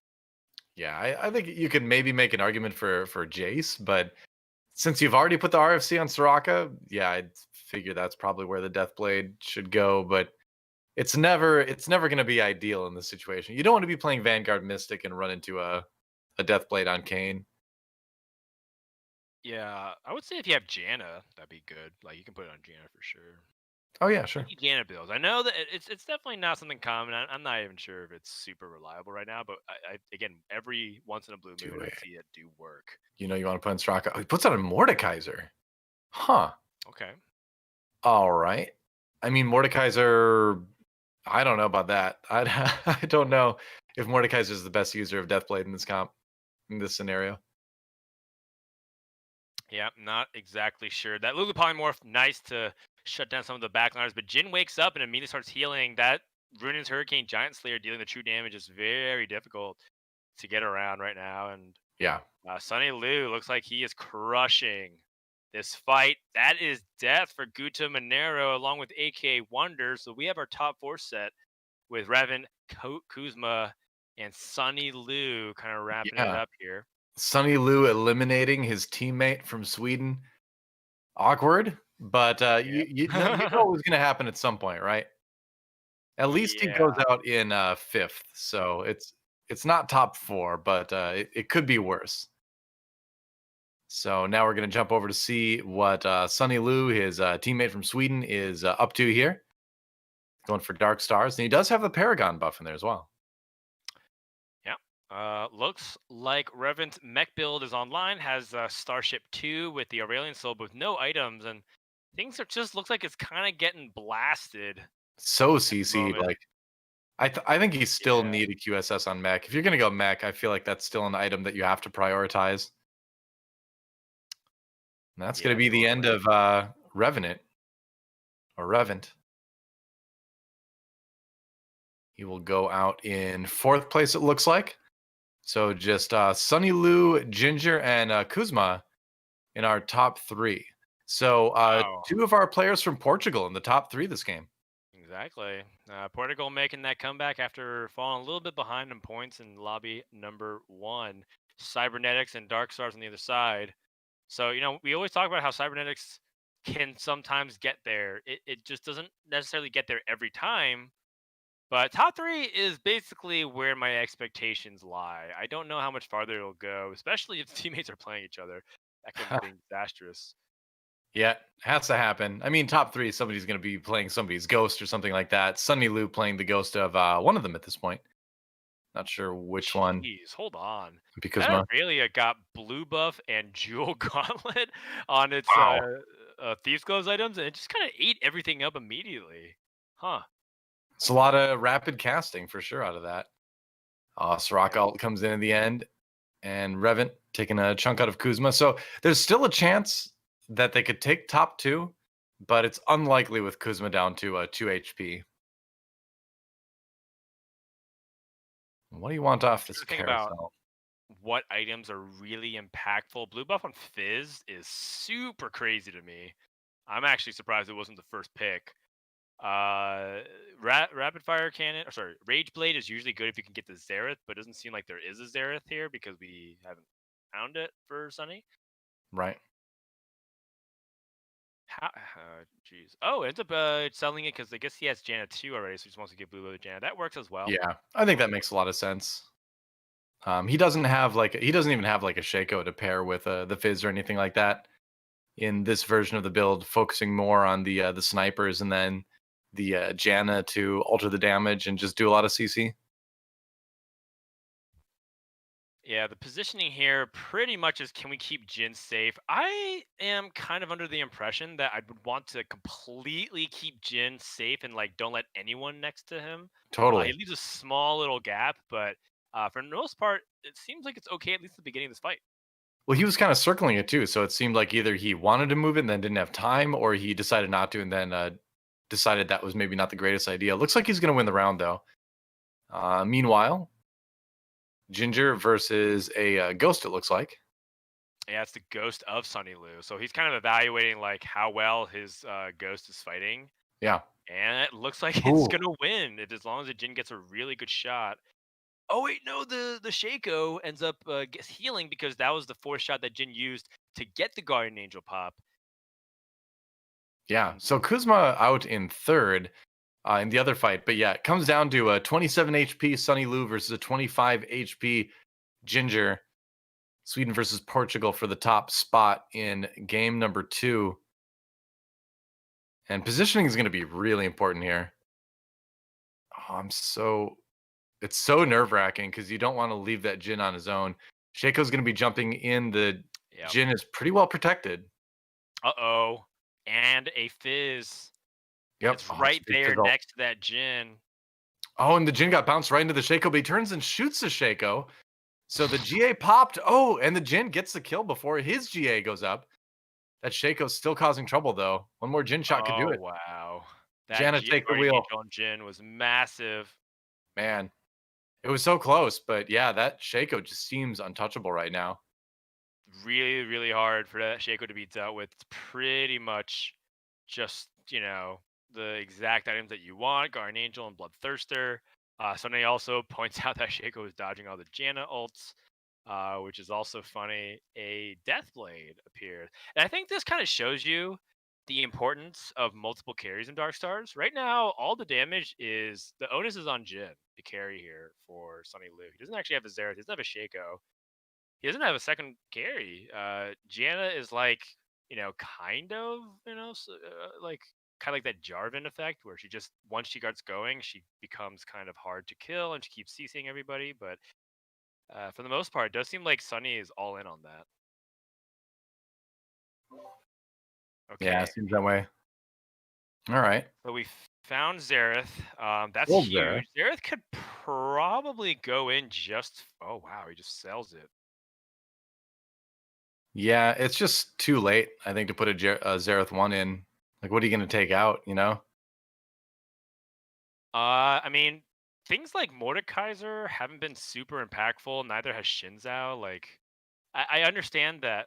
Like, you'd probably want to keep 2-star quality in, but clearly it's not working, right? You've been going up and fighting, and you've been losing. So, the I Fizz think gets the another other. big ultimate. And once again, stuns everybody. Soraka doesn't get the heal. Shaco jumps on immediately onto the Jin. Oh, and Urgot getting a snack in as well. Like, Ooh, it's okay. just tough. He gets the win, though.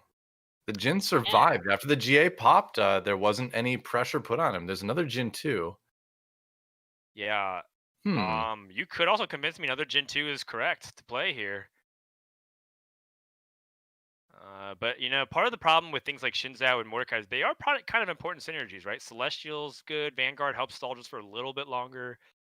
Um, in Sunny's mind, his synergies are pretty airtight. It's not really much wiggle room here. Now we come down to the final fight. How best to protect Janna and that Jin. Also, low key, that Ashe is also very good too because when she's a Star Guardian, she kind of has that Shojin effect as well. Yeah, she's going to get just a little bit more true damage because of Janna's in there. That'll certainly help. Speaking of Janna, that's a big ultimate. A lot of crowd Oh, control, and that could be huge. The Jin has been going relatively untouched here. Ooh, Wukong yep. even gets saved, and it's certainly looking like Sunny Lu, yeah, is going to be our Game 2 champion. Oh. And he does it. Managed to pull out the win at the very end. That was a close one. It was great. Obviously, nice carry by Jin. Great support from Ashe and Janna. A lot of times people say Xerath 2, Janna 2 is unbeatable, right? That's like the combination that people usually go for, which is why I was like, well, you have Xerath. Like, let's lean into it and try to go for that. But Right. Sunny very, astutely observed that he doesn't need that. He has enough CC to potentially have high impact. And he was the one who identified I'm losing because of maybe small tweaks in my positioning and bad fight RNG, stays the course and is heavily rewarded with 2 back-to-back wins in that final fights. So overall, well done to Sunny, and Team Sweden gets a really big win there. Yeah, it's pretty cool. Because again, it just shows you the flexibility of that 4 Dark Star core, how you can kind of build around that and make a winning comp. But let's take a look at the scores so far. After 2 games of play, it's going to be Sunny Lu with 17 points, 2 strong finishes for him. Kuzma and AKAWonder tied at 13. Ginger jumping up in the standings to 10 after a rough game number 1. So pretty tight across the board overall. GuttaManero getting 6th place twice in a row, 5th place rather, twice in a row for 8 points total. Yeah, Sunny's killing it. 3rd Yeah. place and a 1st place, which means he has more points than the entirety of France so far, with BenVK and Shinopavels at 14 points total. That's Yeah. okay though. Well, Like a lot will change. It's just making observations here because it's only 2 games so far. Well, it was a rough end to France's run in game number 2 as they exited 7th and 8th. So hopefully they can pick that up since then. And we're on our way to take a break. But before we do, big shout out to juke.gg for sponsoring the tournament. If you type !standings in chat right now, you can go see all the info from the tournament right now. And if you go to juke.gg/TFT, you can find all the player POVs, all that good stuff that you want to find in case there's a player that you want to follow in particular. It's a good place to do. And so, yeah, we thank them for sponsoring the tournament and helping promote TFT Esports. But we are going to take a break. And when we come back, game number 3 on the GiantSlayer EU Cup. Don't go anywhere, guys. We'll be back in just a few.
Welcome back, guys, to the Giant Slayer European Cup. I am DoA. With me is Frodan, and we've seen an exciting first couple games. And it seems so far that the players, from the best we can tell, are just kind of trying to do the best they can, not conflict with their teammate as far as comps go. But aside from that, I haven't noticed any like particular targeting going on. Have you?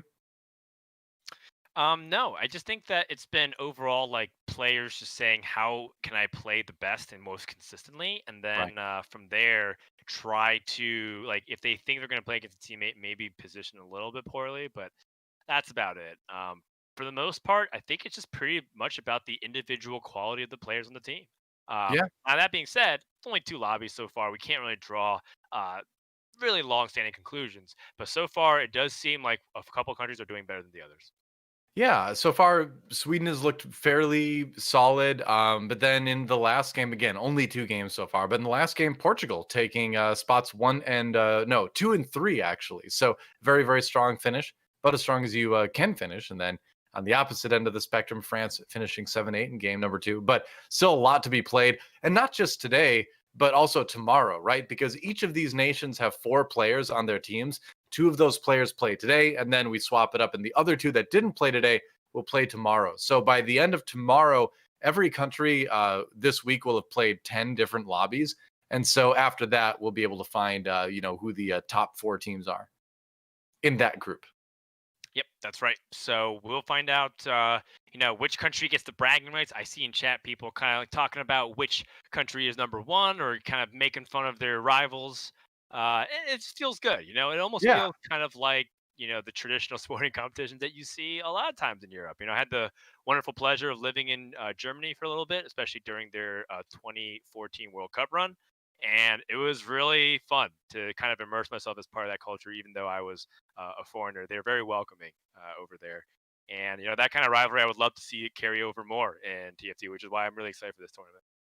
Yeah, this is the type of thing that I would love to see like grow and expand to, like more countries in more parts of the world, because when you do get that national pride involved, it does add that extra level of fun, I think, to it. So it is pretty cool. And it's really interesting too, because like you mentioned earlier in the show, and like we've kind of been seeing, the European talent for TFT is really high. There seems to be a lot of very good players in the region. So it's events like this that I equate it a little bit with like the Overwatch World Cup that we had in the past, where it was a real way for players that may not have had big, really huge names in the past to show their stuff. And in looking at that angle, we got a lot of great players out of the World Cup in Overwatch that eventually became pro players. And I would love to see the same thing happen here, where players get noticed, they get sponsored, and they're able to make a career out of it. Could be cool. Yeah, and so I think that overall it'll be really fun to see, those rivalries continue to develop. But for now, we'll have to wait before we start to call anything rivalries if it ends up becoming a really one-sided affair. Sunny Lu currently doing really well, just kind of playing Mm. a core Dark Star package and just kind of showing like the small little flexes that you can do to try to make that composition better. Right. There was a guide that was posted by someone that was climbing pretty aggressively in with the new patch. I believe the username was Goobun, and was Mm. basically talking about how Dark Stars is fairly hard to play right now, largely because it's contested, but because there's so many different variations that you can kind of splash in and really make your composition very powerful. So I am curious about it.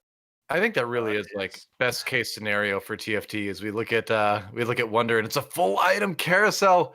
Oh uh boy, and oh, it's another dwarf it's planet. You It's can see not a lot of good. really just any kind of full item carousel. It's like the good item carousel. There's Last Whisper, there's Wormhogs, Bloodthirster. These are all like good Dark Star items. There's an Ionic Spark I saw. So, what do you think about Wonder's redemption here? It's a good item, but probably not his first choice. Redemption is a very useful item in almost every composition. The thing, it's not that Redemption is bad. Redemption is actually quite good. It's just that it's not really like an item you build around. Yeah, It's no different than say like having like a guardian angel, so to speak. It's like universally good, but it doesn't give you any strong direction, versus other compositions can utilize those items very well. Like the Last Whisper means that you can pretty much play any kind of damage carry composition. Ionic Spark means you can probably lean more towards Sorcerer's opening, and you'll be able to win streak because of it. Sure. Yeah. Um, yeah. Well, finds a couple graves early on, and we'll see if he can build off of that. One thing that we haven't seen a lot of in the most recent meta is space pirates. There's just not a lot of early game situations where you find yourself, using like the graves and the jace. In fact, that's kind of the only one that you do see. Darius is pretty much out of the meta right now. I haven't seen a Darius on anyone's board in like weeks at this point. But because of that, a lot of the gold generation is kind of slowed down early for some of the players because space pirates isn't as easy as an option to make work. Yeah, I would say that the biggest reason is, or there's two reasons why. One, space pirates don't actually have anything meaningful to develop in the mid part of the game plan right now. They have early game, which is, Jace and Graves. And they Mm, have like, if you can get to late game, do really fun things with like Gangplank. But Gangplank's kind of weak right now, just in terms of just sheer power level relative to legendaries. sure. And also, like with the loss of Kassadin, it's really hard to bridge that mid game because Kassadin was like really important for frontline CC, the Mana Reaver effect with Darius. So it does feel like because you lack that, Space Pirates are way less reliable right I think there's even more on top of that too that you can add. Where Darius's ultimate used to be really good, but now that we are in such a tanky meta with a lot of big vanguards, with a lot of protectors, GA being a more popular item again, the ability for Darius to get the resets on his ultimate is a lot less than it used to be too, which definitely lowers his stock in the meta. So just a rough time for space pirates. But it's like it was before, a Darius buff or two, a tank nerf or two, Space Jam will be right back where it was, only without the Kassadin, which does make it objectively worse. But I just want Space Jam to come back. All right, just let me have that. Sure, you don't have to ask me. You know who to direct those requests towards. Gunmay, that's right. Um, yeah. AKAWonder ends up going up against Ginger, who just has a single Jarvan 2 and sold 10 gold. I like that style a lot right now. Just to basically intentionally lose streak all the way through stage 2, and then pick things up into stage 3 and start rolling down your excess gold, and you'll just be. You don't have to actually roll down a lot. You can even just play a heavy eco style, but For it sure, does yeah, feel like a really powerful way to play Dark Stars, given that you do need a lot of gold to get those things online. sure enough. Well, GuttaManero going up against AKAWonder right now. Also seems like he is going to be lost streaking a little bit. Bunch of 1 stars. He does have the infiltrator buff going, and actually, maybe with this Warmog Xin Zhao, it might be enough. Warmog is so strong right now. Oh my god. Yeah, this is good fight RNG here for AKAWonder because the Poppy That's was taking true. all 3 damage sources for a while, so which means that her redemption will pop. But the problem is he doesn't have any damage. Yeah. Like he has a Nocturne 1. I am a little bit surprised that he chose to play a Nocturne over, say, like the Jarvan, but I mean, he wanted to basically get to the backline, snipe one of their carries, so entirely reasonable. Like at And it's this not like he point, sold Jarvan. yeah. I mean, at this point, you can probably just go blaster here, yeah. But do you want to give yourself a chance to win, I guess, is the question now. I guess you go for it. It's still not the strongest board ever. There's no items on the Lucian. And you can see he's not really doing anything positioning wise, so he's not really trying to win here. But at least maybe you can win, or you can lose better this time, as in you take a few of them down with you. If I was AKAWonder, I'd actually be really tempted to sell to 20 and sell almost everything except like Jarvan and Poppy 2. I think that would get you to 20 guaranteed. I don't think he's gonna win again. So it's like if you're gonna lose anyways, and he lost by basically full army composition, I why don't think not he at gets a least single invest one. into your economy? Yeah, Yeah. like Lucian 1, Graves 1, Leona 1. Like, what are you beating with no items on them? I don't really think anything. Oh, I guess he You'd had a think you'd be sword. able to kill a unit or two, but I don't think he even did that last time. But it all depends on the player, right? Like I've watched AKAWonder play in the past, but I haven't watched him enough to know if he's the player. He's the type of player that will go for that heavy lose streak and sell their whole board and go up to 20 gold really quick, or if he's a player that keeps trying to stabilize and keep the HP as high as possible. Yeah, and again, like you said, some people prefer like keeping themselves more competitive just to have a chance of preserving their HP, and it is their style. I guess it's just like early game. I'm not really afraid to take that damage, which he did anyways, Right. and try to favor a better aggressive eco opening. Now that being said, he holds some pretty important like pairs in the sense, right? He had like two cybernetics with that Lucian and Leona, and he also had two Nautilus. So he has the opportunity to go for three cybers right now. He also can just kind of keep it chill and keep losing because he doesn't want necessarily power spike. It's like this really awkward thing where you've lost. You kind of want to keep losing, but you don't want to lose by too much more. Right. So he's He's been going for testing. cybernetics here. This might make him a little Yeah. bit too. No, he's probably still okay as far as losing goes. Two snipers, that Ash should be able to do enough, I would say. Yeah. Yeah. Does he kill anyone though? Oh boy. Okay, he He gets one. does. Yeah, All Vi right. with the rod is actually pretty good as an anti carry, but um, he does. So the thing is, I feel like what he's doing is adapting to the items that he sees. So he sees redemption, and he thinks, "What's the composition that generally uses redemption the best?" And it tends to be cybernetics because it's a really good one item placing on Leona or Fiora. Mhm. So for him, he's probably just like, "Okay, I have this early Lucian. I found three cybers. I'm just gonna go for it." The problem is that cybernetics isn't really as good of a loose streaking comp as it used to be in the previous patch. Back in 10.13, you could actually loose streak throughout um, with cybernetics, and your power spike would be so dramatic that it almost didn't really matter if you lost because once you got Vayne 2 and items, you just won everything. Right. So now it's like a lot different of a landscape. Plus, on Dwarf Planet, like I was saying, I feel like cybernetics is weaker, but yeah, we'll see. I mean, Kuzma did really well last game with cybernetics, and maybe has changed my opinion on it. We'll see. Well, I think it's like we've heard a lot of people say about cybernetics, where it's just more item dependent than it seems to have been in the past. Where you have more of an opportunity maybe for an Aurelia carry here, but Vayne is more reliant on items before she starts to really be able to do some decent damage, and it needs to be a Vayne too. So it's it still seems solid, but it seems like it just requires more to get rolling. And then the question is, how much damage do you take in the process of getting it online, and is that worth it?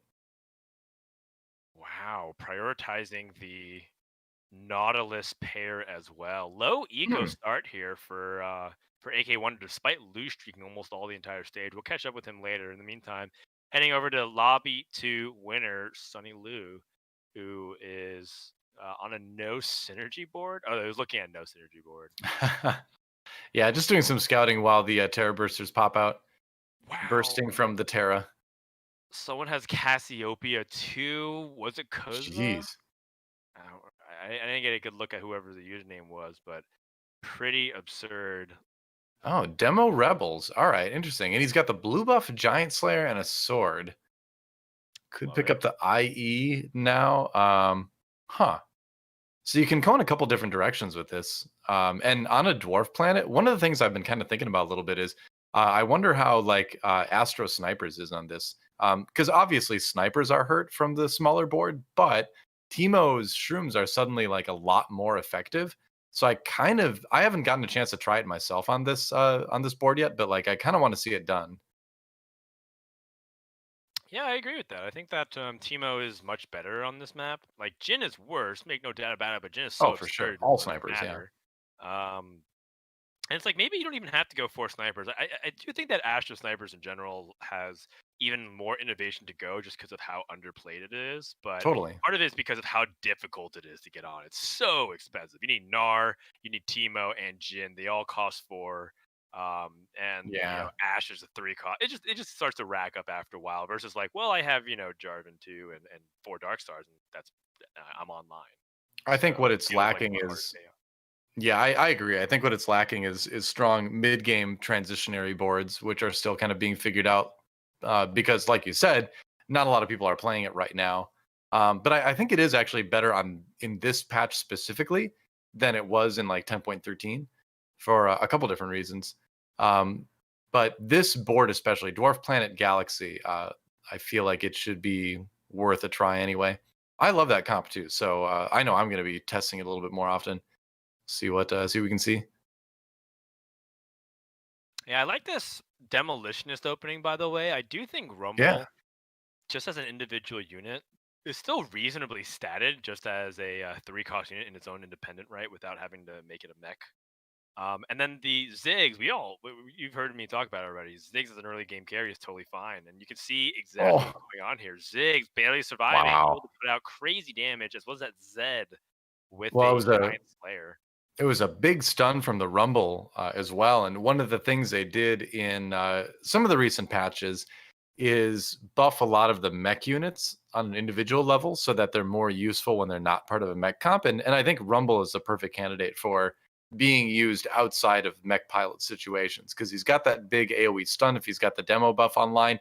And like you said, he's decently statted. So I think Sonny Liu, just kind of continuing to show that he's able to play a very sort of nuanced, adaptive style, which is what you need to do, I think, to be successful in a meta like this. It's the game is so different after 10.14, and it's so fluid right now that it takes a player, I think, like Sonny Liu to really kind of capitalize on it. Yeah, totally. Like this is an alternative to when you don't get Jarvins, because clearly Sonny Yeah, Liu has like if he could get Jarvan, he would play it. But when you don't get it, what do you do? And the best players will be able to find boards that can compensate for that, while other people have Jarvan. right. Uh, the Zig's taking forever Oh, to get past the J4, but finally does, and that should mean that he cleans up the rest here. So Sonny Liu shield. back to his winning ways. Seems like his win streak ways are very effective against this lobby today. Yeah, it's working out pretty well. There's the Teemo. Okay, it's got a sword. Yeah, you can turn that into some stuff, but I wonder what he's going to pick. I suppose in the end, he's going to have to pick whatever the board gives him. Sword has dropped in Right. priority a bit, but we'll see. In terms of like his ideal desire, if he wants to go for like a generically good casters pair, he could go from Rel Namicon or Rabinow's Death Cap and that blue buff. He also can just complete a Ionic Spark, because that also seems to be pretty reasonable if you have a blue buff. I kind of Uh, like that. I like the idea of Ionic Spark, or at least picking up a piece of it. He's going to grab the bow instead. So that would potentially give him Last Whisper. So he could honestly be setting up for a sniper transition here because you've got Jin items, you've got Teemo items, but by the same token, those Ziggs items are also Aurelion Soul items, and the other items could also be Jinx items. So this could turn into like Brawler Blaster or Rebels pretty easily too. Yeah, that's a good point. I wasn't really thinking too much about Jinx, and like, by all means, you could turn this into a Rebels composition. I would say that if he knew he was gonna do that, he'd probably outfit things a little bit differently. Like Luden's Echo immediately on Ziggs, because that's even better on Ziggs, I think, than Blue Buff. But both are really good. Yeah, I suppose late game Ludens is also just fine on Aurelion Soul. So is Blue Buff, but you have to find the Aurelion Soul to kind of like make that happen. Although I gotta say, I do like the idea of Aurelion Soul on this map. He's gonna be Yeah, hitting you a lot of do. people real fast. Yeah. I find Aurelion Soul very difficult on this stage, because like part of what makes Aurelion Soul really effective is the fact that it's flying and disrupting a bunch of melee units. Personally, I really like using Aurelion Soul to like try and make Shaco's life really difficult. Unless Shaco has an RFC though, right? It's just that Shaco loses a lot of DPS just by running around chasing that starship at the end.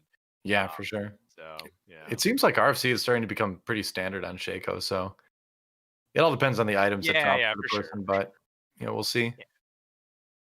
Either way, like it's a strong board early, but this board for Sunny Liu, I feel like it's about to drop off.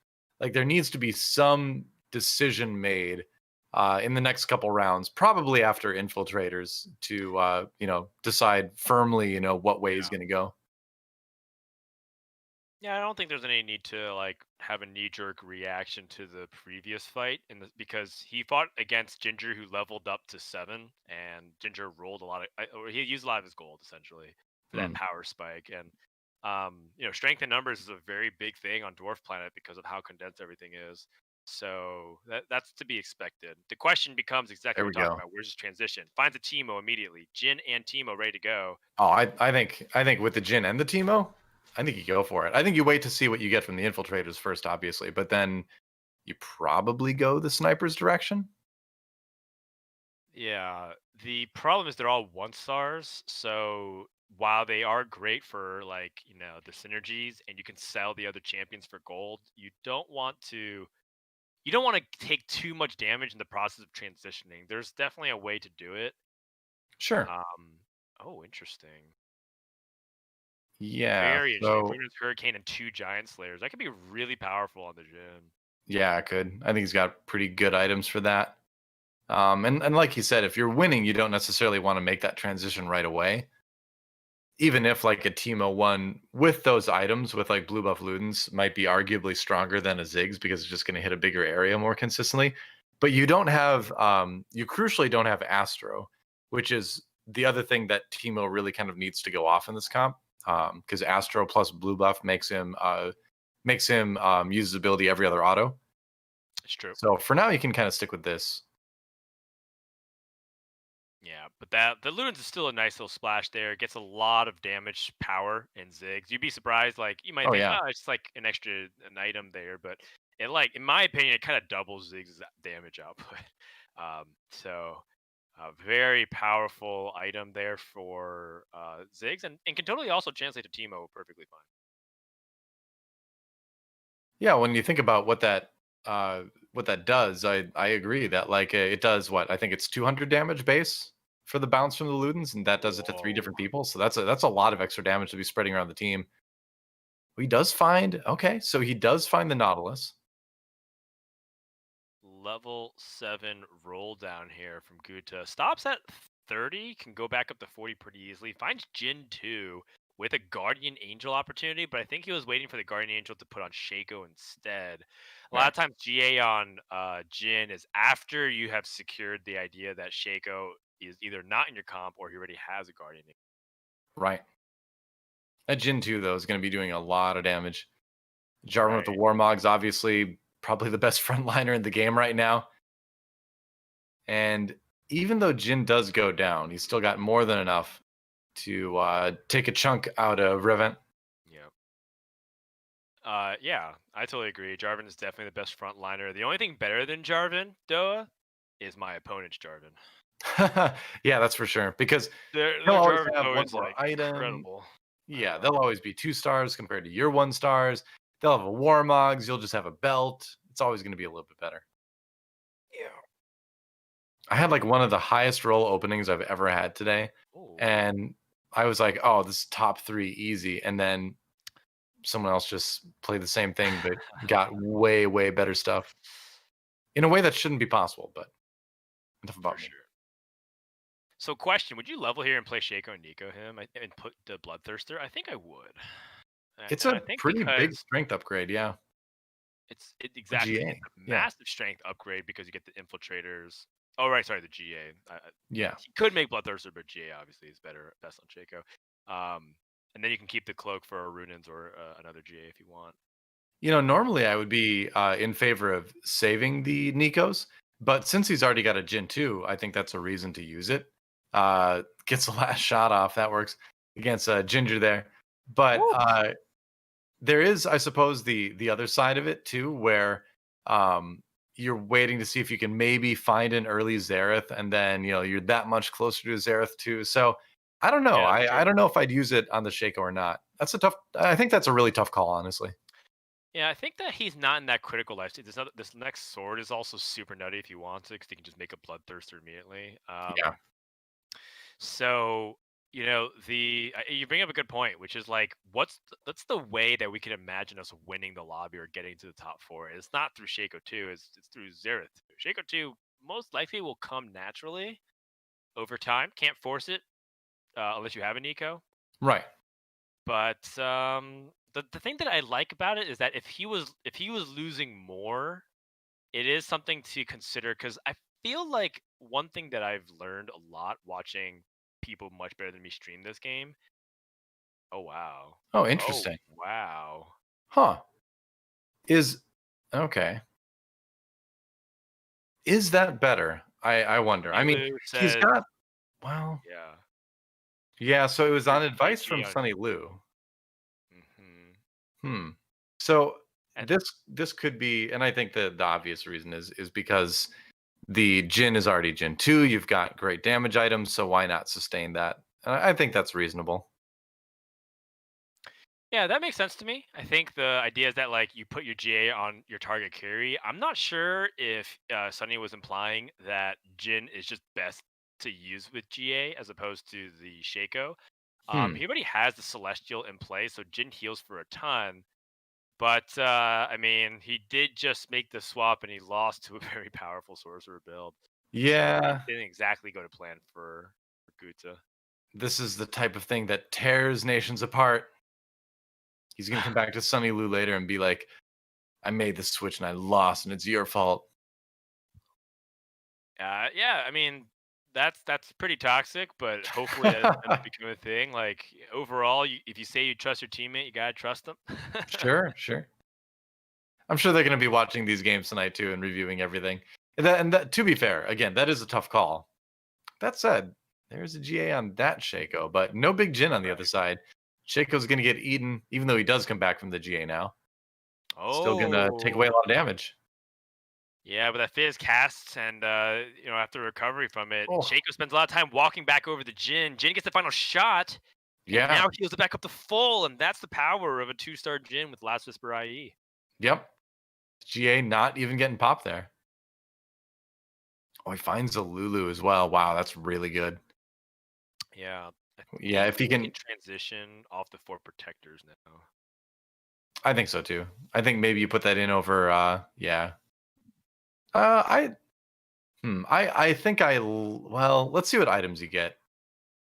Because I want to like that more than the Urgot. It's But way better than at this, Urgot. and I mean, yeah, you get Force Celestial out of it. So yeah, that should be better. Yep. It's way better than Urgot because Lulu casts more often than Urgot does, and even if Urgot casts, still has to finish his animation. Your front line's actually not super good because you have Shinzao 1, Rakan 1. So I feel like instead you just roll down to find the Karma. Then you get 2 Mystics and 4 Dark Stars. And there you go. Sure. Pull for the Shinzao and your comp's done. Oh wow, he finds a Not Lulu too.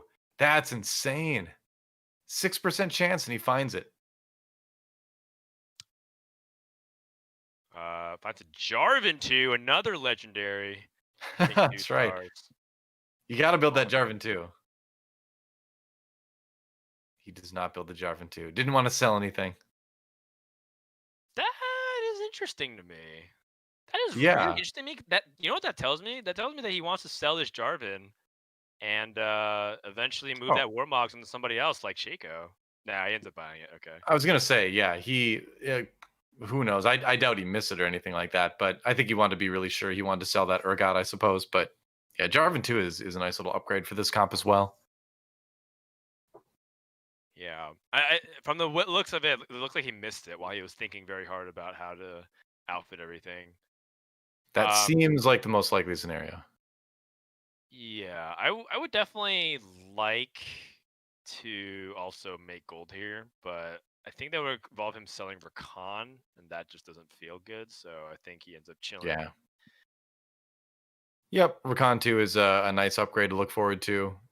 Still holding on to that Nico's. You'd imagine that's probably going to be for the Xerath. But does he have the strongest Darkstar board? That's the question. From a Ginger brief picks up the Jin too. glance, it seems like he is in the upper half of strong Darkstar boards because he has that Jin 2 and the Lulu 2, Right. and a Fizz 2 with Ionic Spark, which isn't to be underestimated. In fact, I think his next item off the carousel should be to try to itemize the Fizz through a Shojin or like some kind of AP item. Wouldn't be bad. Wow, that Oh, double his Giant teammate. Slayer Jinx from Oh, Sunny Lu. his own teammate does a Yeah, lot yeah. of damage to him there.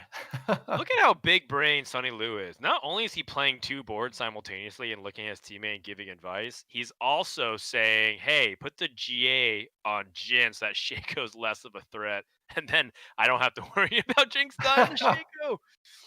That's a good point. You know, it's all about the team. It's about the nation's points, not the individual players' points, right?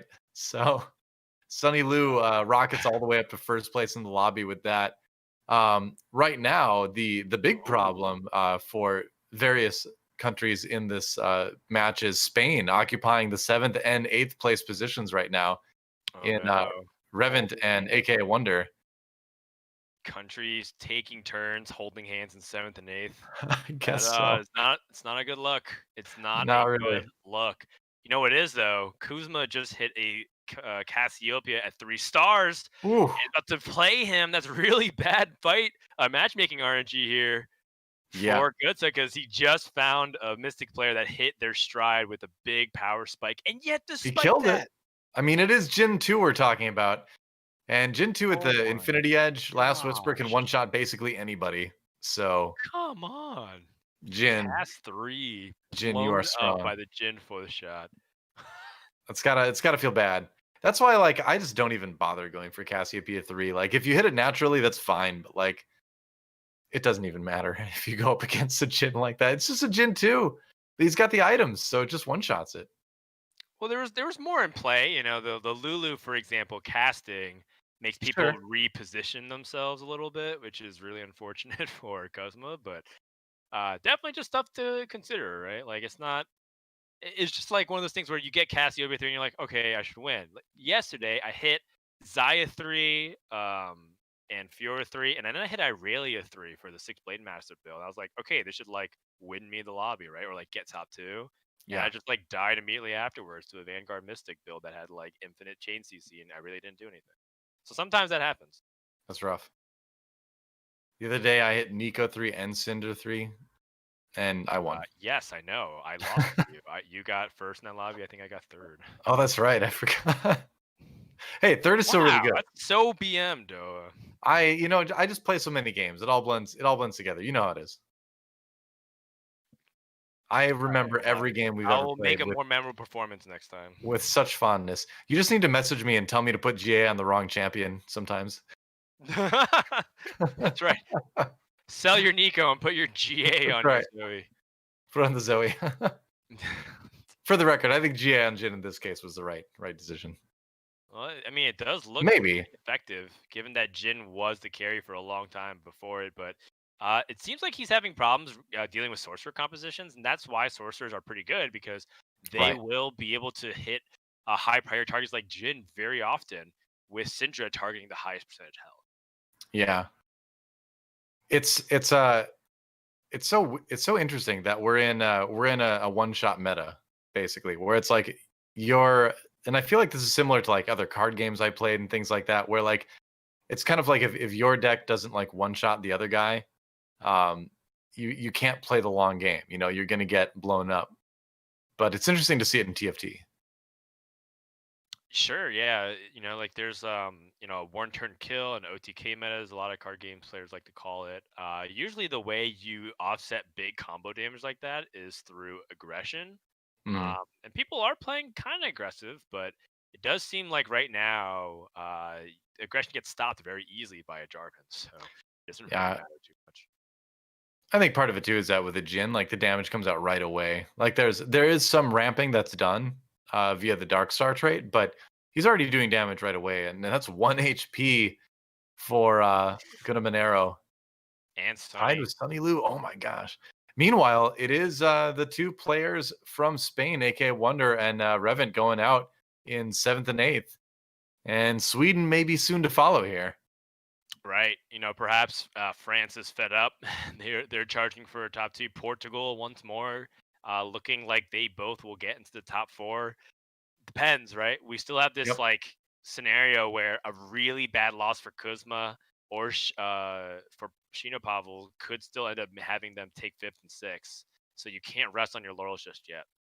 That's certainly possible. It's another fairly close lobby. All right. Just gets a last whisper. That happens sometimes.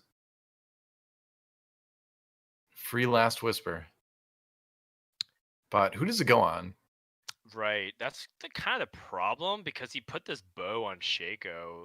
It actually would have been totally fine if he just put a Bloodthirster on Shaco so that he can chew through any kind of random armor gain there from his opponent. Right. Okay. So, okay, yeah, he remakes the Shaco. This is a good way to do it. Remake the Shaco, swap the items. Yeah. Get the I agree Bloodthirster with on that. there. Yeah. Oh, I hate it when that happens. He got on there at the very end. Where'd he go? Shaco, come back. Oh, this is actually like fairly big brained. He can actually place a trap claw mid battle to stop certain abilities It's and true, yeah. stun certain champions on the other side. Ends up Oh, saying, you know what, I'm just take gonna that, place on Sonny Shaco Lou. anyways. But yeah, ends up killing Sunny Lou, his teammate. So I guess at least not fifth, and maybe he has an opportunity. But if he loses here, he might end up getting fifth anyways, Yeah, that's unless possible. Shinopavels, Oh, it's a lot of damage. Not quite enough, Chrono though. Ash. Huh. So how long can GuttaManero survive? It's on him to go deep at this point because he just knocked his teammate out in sixth place. So you really Right. have to perform well now for the sake of the national point score. It's true, but second place is within reaching distance now. For sure. I mean, a very convincing win over, or not even, just like a small victory over Shinopavels eliminates him at stage 6 because you take 10 base damage now. Yeah. So two champions will do the trick. What a rally by France as well to go 7-8 in the last game and now sitting at second and third. All right. Well, it's a showdown versus France with a Janatu and a Shojin. That's going to be hard to stop, especially if she starts casting with Syndra in the background. She casts before she gets knocked up. That's a lot of damage. Janna needs to carry here. But that Jin, one more The stun Jin the dodge. Jin. How did he do that? The Cinder can kill all three. Oh, she didn't get the ult off though. Oh. Wow, that was close. Just like And GuttaManero that. knocks out BenVK, one of our French players, in fifth. I don't So even understand how Jin dodged all of those monsoon knockups from Jana. That was pretty nutty. well, Jin is known for his mobility, so he just, duck Yeah, and weave there. Jin, cartwheeling all over the place. that's right. Oh yeah, most mobile champion in League of Legends. Very much so, especially when I'm going up against Jin. Yeah, seriously. It doesn't feel like anybody on my team can hit him. Dodging all the ash arrows. Well, here's Kuzma with that Cassiopeia 3 and Portugal again with two players in the top 4, perhaps top 3 after this. We'll see if Jin can one shot that Cassiopeia again. Gets hit with the ash arrow. Jin just needs to target that Cassiopeia, but he just is not doing it. Another ult Too that much GA. stuff. Oh, and he gets eaten. All right, that's the end of the road for GuttaManero, but he does manage to take third. It looks like. Depends on how much damage after the Fourth. combat, and it Yeah. looks like it is a 4th place because He was at 1. it's also because Shinopavels took only -3. Yeah.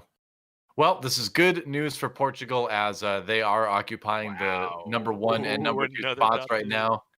Yeah, that's huge, man. I mean, Crazy.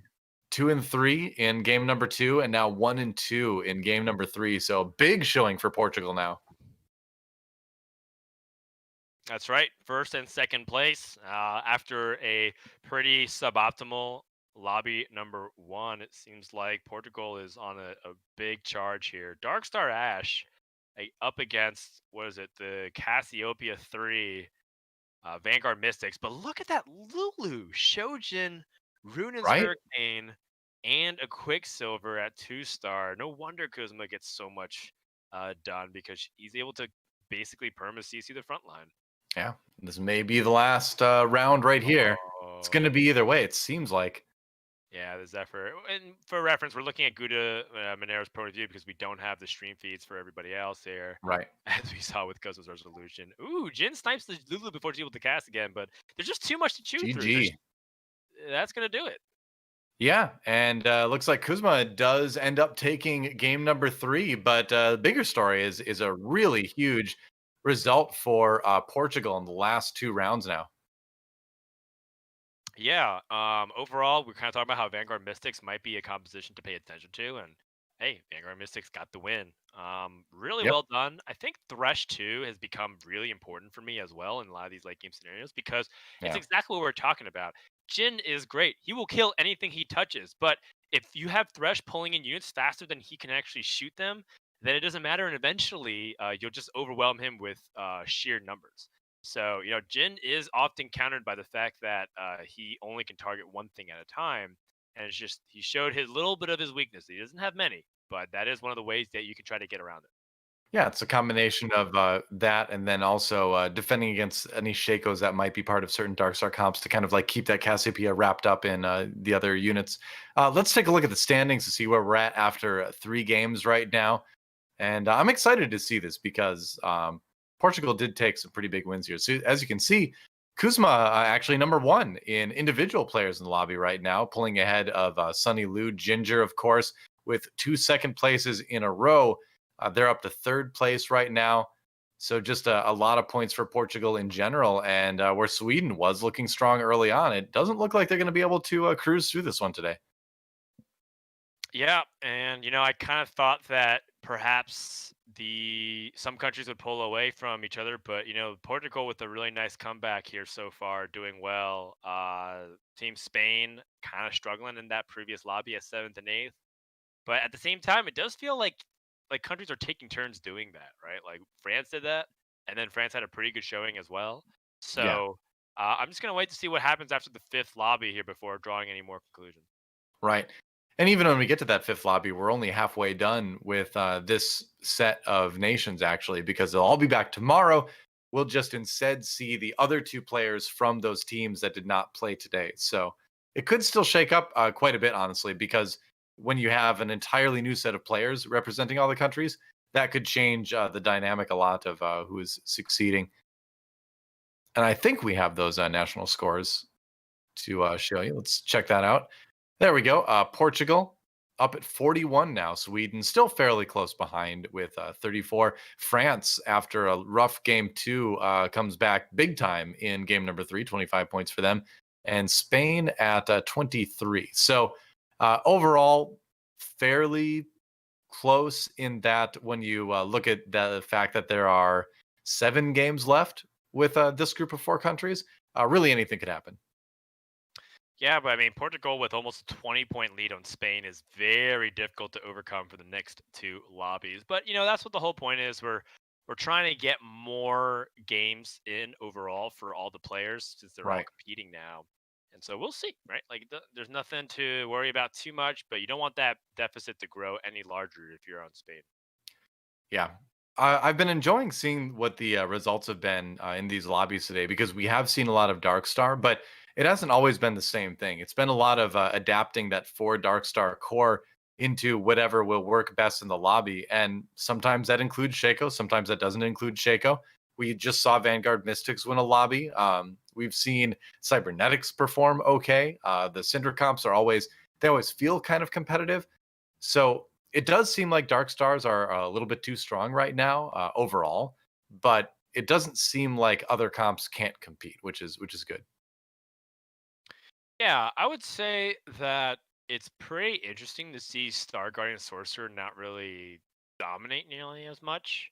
I think it might have to do with the fact that on Dwarf Planet, units like Syndra are a lot more open or vulnerable than she is on other maps. But Very yeah, true. it is kind of interesting to see that like the Star Guardians, if anything, seem to be just like okay. Like they're doing like as reasonable as some of the other builds with like Cybernetics, for example, like getting Yeah. like 3rd, but not really a top 2. So I am intrigued by that as well. I think a part of that is related to what we talked about with the Astro Snipers build earlier, where the mid game is still, I think, kind of being figured out right now for a Star Guardian Sorcerer because you can kind of play it in a protector's direction, but then you're sort of lacking damage a little bit. You can take some losses to underdeveloped items on Syndra. She gets taken out by like a Shaco or something early on. And so there's basically a lot of opportunities right now for that build to take inordinate amount of damage in the mid game. And until those transitions are kind of smoothed out, I feel like we're still going to see Star Guardian Sork struggle a little bit in like the very high levels of competition, like tournaments like this. But we have a super dense galaxy, Force of Nature galaxy this time. All right, super dense Super Nature. galaxy with That a was last force set. of nature. Yeah. Incidentally, I think makes some of the best compositions already even better, because it helps you get stretch synergies really well, really easily. And Right. because you don't have to choose anymore between how you want to outfit your dark stars. Usually, you're like, okay, do I want these infiltrators versus the mystics? versus maybe going for a more reasonable front line with Vanguards or even splashing in Chrono. You can do it all on Super Dens, which is what makes it so powerful for that comp. However, Yeah. because you have things like a Force of Nature, maybe Cybernetics get better because now you can just slap that onto like Leona, for example. Now you don't have to worry about that item in the early game. Yeah, for sure. That's like a little buff that that particular comp can get from this. But I think this is one of the most loved galaxies because, like you said, you can get the bigger synergies online faster. You have more flexibility in terms of what synergies you splash, and it's certainly one of my favorite galaxies to watch in a tournament setting because you get to see the best players uh, be much more adaptable than they normally could be. It's very cool. Yeah, for sure. Okay, so an early sword, vest, and belt combination, which gives AKAWonder or AKAWonder the ability to go for red buff. And I know that red buff has kind of fallen off a lot of people's charts because it actually isn't really effective against high health things as much as you think it would. It's because the battle doesn't really last usually long enough, and Right. also because the carries that hold them aren't super powerful at the moment. But there is still ways that you can utilize it, and cybernetics is, like we said, is better on this galaxy. And red buff is a really important item in that composition at times, especially if you place on Echo in the late game. So I am curious to see what will be the choice here from AKAWonder because it does seem like he is more open to a variety of strategies than simply forcing Darkstar every single game. Yeah, I wonder. He's got a couple Vanguards early, so this is really kind of more of a traditional strong start. In set three is Vanguard Sorcerer, and I like the idea of maybe just slamming a GA here because it is just one of the best general all around items. Maybe hold on to the Trap Claw, but you could just put a belt onto Poppy, and that could become a Zezrot portal later or something like that. Or you just power up the Ari a little bit more, I guess. Sure, Yeah, why not? totally. This is also completely fine. Oh wow, going up against an early Bard from Ben. If you're Ben, you love to see it. Those early Oh meme yeah. generators. The third one, got it. That's Easy. so big early on. Just you save a lot of gold and you get a lot of early strength from hitting a bard off of one of the first orbs. Yeah, it's huge. Ah, so this is Zoe. Fits well into the general idea of what he's doing right now.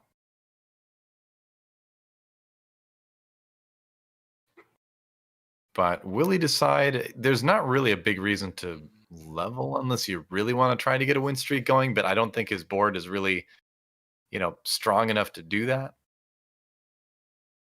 Yeah, he doesn't have But any yeah, 2 stars. Leveling to put in Zoe would be completing 2 synergies. It'd be Star Guardians and Sorcerers. right.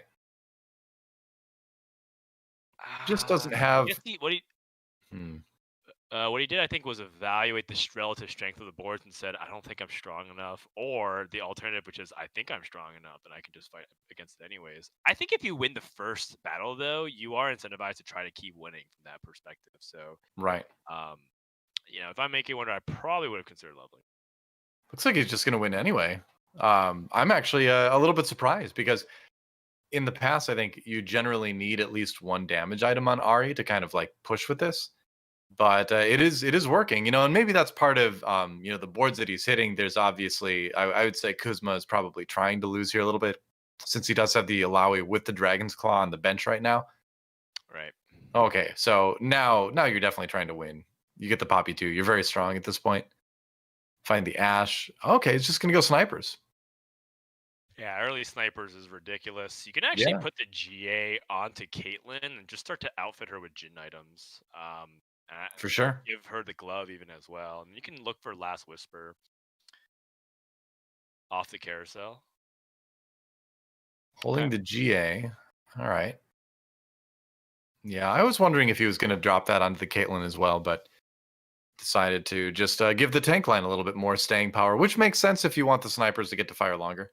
I think, Yeah, I mean, it's fine as long as he yeah, puts GA on somebody that he's gonna sell later on. The Caitlyn's just like because it's generally like a really good unit to hold items for Jin. right. But the thing is, she's only at 1 star, so it's not like she's super valuable. And giving her that extra damage buff or the BF sword, I don't think is a huge deal, right? Yeah, it's not going to make a big difference, I don't think. One of the tricky things with playing snipers early is that a lot of times in the early game you tend to backline things. But with snipers, that means that they're going to get more chances to walk towards you and be closer to your snipers, which reduces your damage. So I've always kind of struggled with my sniper positioning in the early game because you're fighting that mental battle with like I want to put my tanks in the front so that there's more distance for my snipers to get more damage, but I also want to be safer, which you kind of need to do in the early game. So I do generally backline things like AKAWonder is doing, but I always feel like I shouldn't. It always feels bad. Don't feel too bad. I think that's actually still a pretty solid way to position I because think it's in correct. the end, yeah, in the end, it's still a good. So don't feel too bad about it. I feel terrible. I don't know if I can go on. Hang in there, buddy. Thanks. Well, AKAWonder hanging in there at 100 HP. Strong start for him. And can he keep this win streak going until Terror Bursters? That's the big question now. Yeah, I think in his mind he might be incentivized to level here. If he chooses not to, then I question if we should just hold onto this Zoe, just sell it for gold. Um, That's kind of the decision, I suppose.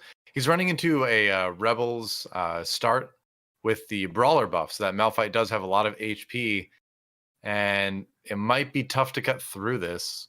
Is there a world where you would drop the Morellonomicon on there to just get that going with the Nautilus? Might not need it. Wow, that Zed got stuck on the Nautilus for so long. right, That is stealing so AD rough from for a tank Ginger. that doesn't have any damage. Yeah. Oh, And it all worked out. It all worked out yeah. because I think AKAWonder also saw people not really leveling to 5. Wow, that's a big pickup. Yeah. And because he didn't see many people level, he doesn't have to level necessarily if he feels pretty strong. That is true. I feel like AKAWonder has sneaked out a couple round wins where you wouldn't really expect this comp to win in this particular game. But hey, that works out great, right? It definitely And does. yeah, he's got the opportunity to hit 30 gold if he wants to, but it doesn't seem like he does. Probably wants to save those. Seems like he wants to save those protectors, which is kind of interesting. Yeah, I think he might just react based off what happens in the battle. If he wins, he sells only one thing. If he loses, he sells two things. Uh, Going up against another Caitlyn 2 Ashe 1 combination, but that person has level 5 versus him level 4. Does end Yep. up killing at least one more unit, but this is definitely one of the more painful ways to lose your win streak, which Oh, is snapped right before Krugs. yeah, that does hurt a bit. That's yeah, really annoying here for AKAWonder. So I kind of like this little move he did. Instead of going up to 30 and then focusing on econ, he bought the bench. And so what this will do is it'll allow him to be more adaptable when he gets his items. So we're moving over to Sony Lu, I suppose, right now. But just one last little note on Wonder. Now he's got the opportunity to go cybernetics, the opportunity to go dark stars, protectors. So he's got like 3 or 4 different ways you can go depending on the items. I like that. Yeah, I like the optimized ad break as well. Uh, as we switch POVs. Sunny Yep. Lou with a Recon 2 and the Caitlyn 2 looking pretty solid as well. Caitlyn 2 is starting to become pretty important just because, oh my gosh, hold on. A double karma drop. Do you hold on to that? So he sells it, but that was definitely worth thinking about at least. Yeah. Having a Karma 2, if he finds one more, is pretty good if you're planning on going Dark Stars, which it looks like he's thinking about. So I It don't looks like know. to me he's favoring a sniper's build. He's having Nocturne hold the Ashe items. He actually just wants 2 bows for the best in slot items, which is Shojin, the Ruinous Hurricane, and a Rage Blade. Right. So if he finds an Ashe, he'll be good. I imagine that Sunny Lou's also doing well enough that he's probably just going to level to 6 and not roll, because usually you roll on 6 if you're feeling like you're lacking a lot of direction. You don't have a lot of 2 stars. Um, but it seems like he's doing perfectly fine here, even if he loses. Yeah. And it looks like he will be losing. From what we can see, AKAWonder going to be able to do a little bit of damage to him. Yeah, Ezreal holding the blue buff and the GA. Pretty nice little touch there. Mm. Okay. He got stronger also, so doesn't Oh, have work wow. for the role. So many forecasts, but not the one he's looking for. I guess you can go sorcerers here. Okay, I like this adaptation. This is pretty good. So he's got the opportunity to do Force Orc with the Protector start, and it is pretty strong. It's a good front line. He's got good crowd control with the Nico, and that Ari should be doing some damage. Oh, wow. Last minute Zephyr on the Jarvan. Oh, interesting. I think I would have maybe considered the Ionic Spark onto the Jarvan, but he ends up going for the Luden just to maximize his damage and complete the items. So Sunny Lu kind of slamming items, taking a very aggressive approach, and I like it. Yeah, I kind of expected the Ionic Spark to go down too, and you know, arguably that's more overall damage for your team, but Luden's Echo is like really good this patch. In fact, Luden's maybe one of the most underutilized items right now. So able to put that to good use at least. And I say underutilized because, like we mentioned a little bit earlier, it does more damage than I think people realize. Because it bounces onto 3 people, and each one of those hits does 300 now. It doesn't, or 200 rather. It doesn't scale with star level anymore. It just does a flat 200, I believe. So that's a lot over the course of a fight. Right, it makes 1-star units pretty reliable. Yeah. As opposed to having to have a 2-star unit hold it. And its role is perfectly fine, right? Like good early game, okay late game, that's totally fine. You don't need it to be consistently good at all points of the game. Yeah, for sure. Some of the other items. This is a lot of HP to go through, though. But it looks like he's going to have enough, man. The Star Guardian buff. Wow, a lot of casting. That was really fast. Yeah, true damage on Ari is like pretty absurd. Also, the percentage max health damage that Victor does and his ability with his laser is also Yeah. very good. I think that the problem with Victor is 2 things. 1, his targeting is not reliable. And 2, he takes a while to cast because his mana requirement's so high. But when/if he does get to cast, it is a sight to behold. 4 spatulas on the carousel allows him to make the opportunity to maybe convert somebody into a Star Guardian as well. He finds a Syndra also with the spatula. This is looking good for Sunny Lu's pivot into sorcerers. Oh, I think it'll be huge if he can find a tier after this. Since being able to drop a Star Guardian that you wouldn't have included otherwise, like a Poppy or something like that, if you're having trouble finding the Janna to complete the sort of alternate 6-star Guardian build, is going to be really useful. Nico 2 is pretty awesome to pick up here. He's got the Syndra. And she can just hold on to that spatula for now. As soon as he puts the tier onto her, that will pop off as a different item he can reapply. Sure. Yep, and don't forget that there's also just the ability to put a Force of Nature on and have 2 Force of Natures and be able to get everything. 6-star Guardians, 6 Sorcerers, Mystics as well. Like, you could do a lot when you have that much flexibility. Huh, so he's going to make the transition over to the Syndra. The Ari was doing a lot of damage, and those are pretty good Syndra items, but I don't know. I don't know if I would have made that swap quite so soon, since the Ari was working out pretty well.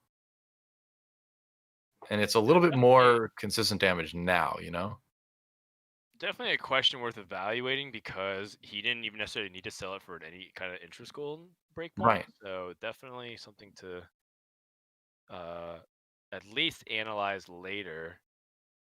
I think Syndra is arguably the better unit straight up, on paper, but that Ari with this particular comp was probably just going to be doing more damage more consistently in fights.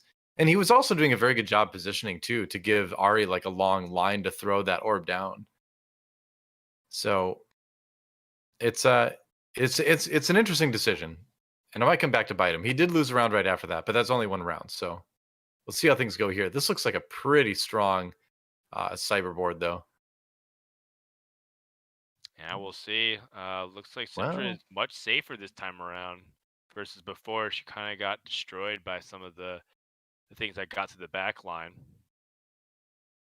Yep. Get knocked up a lot. Couple times. All right. The orbs go through. Oh, and that Rakan. If that Rakan had just turned and attacked Syndra instead, that fight would have gone very differently. Yeah, so Sunny overall looks pretty solid. Finds another Star Guardian in form of Soraka.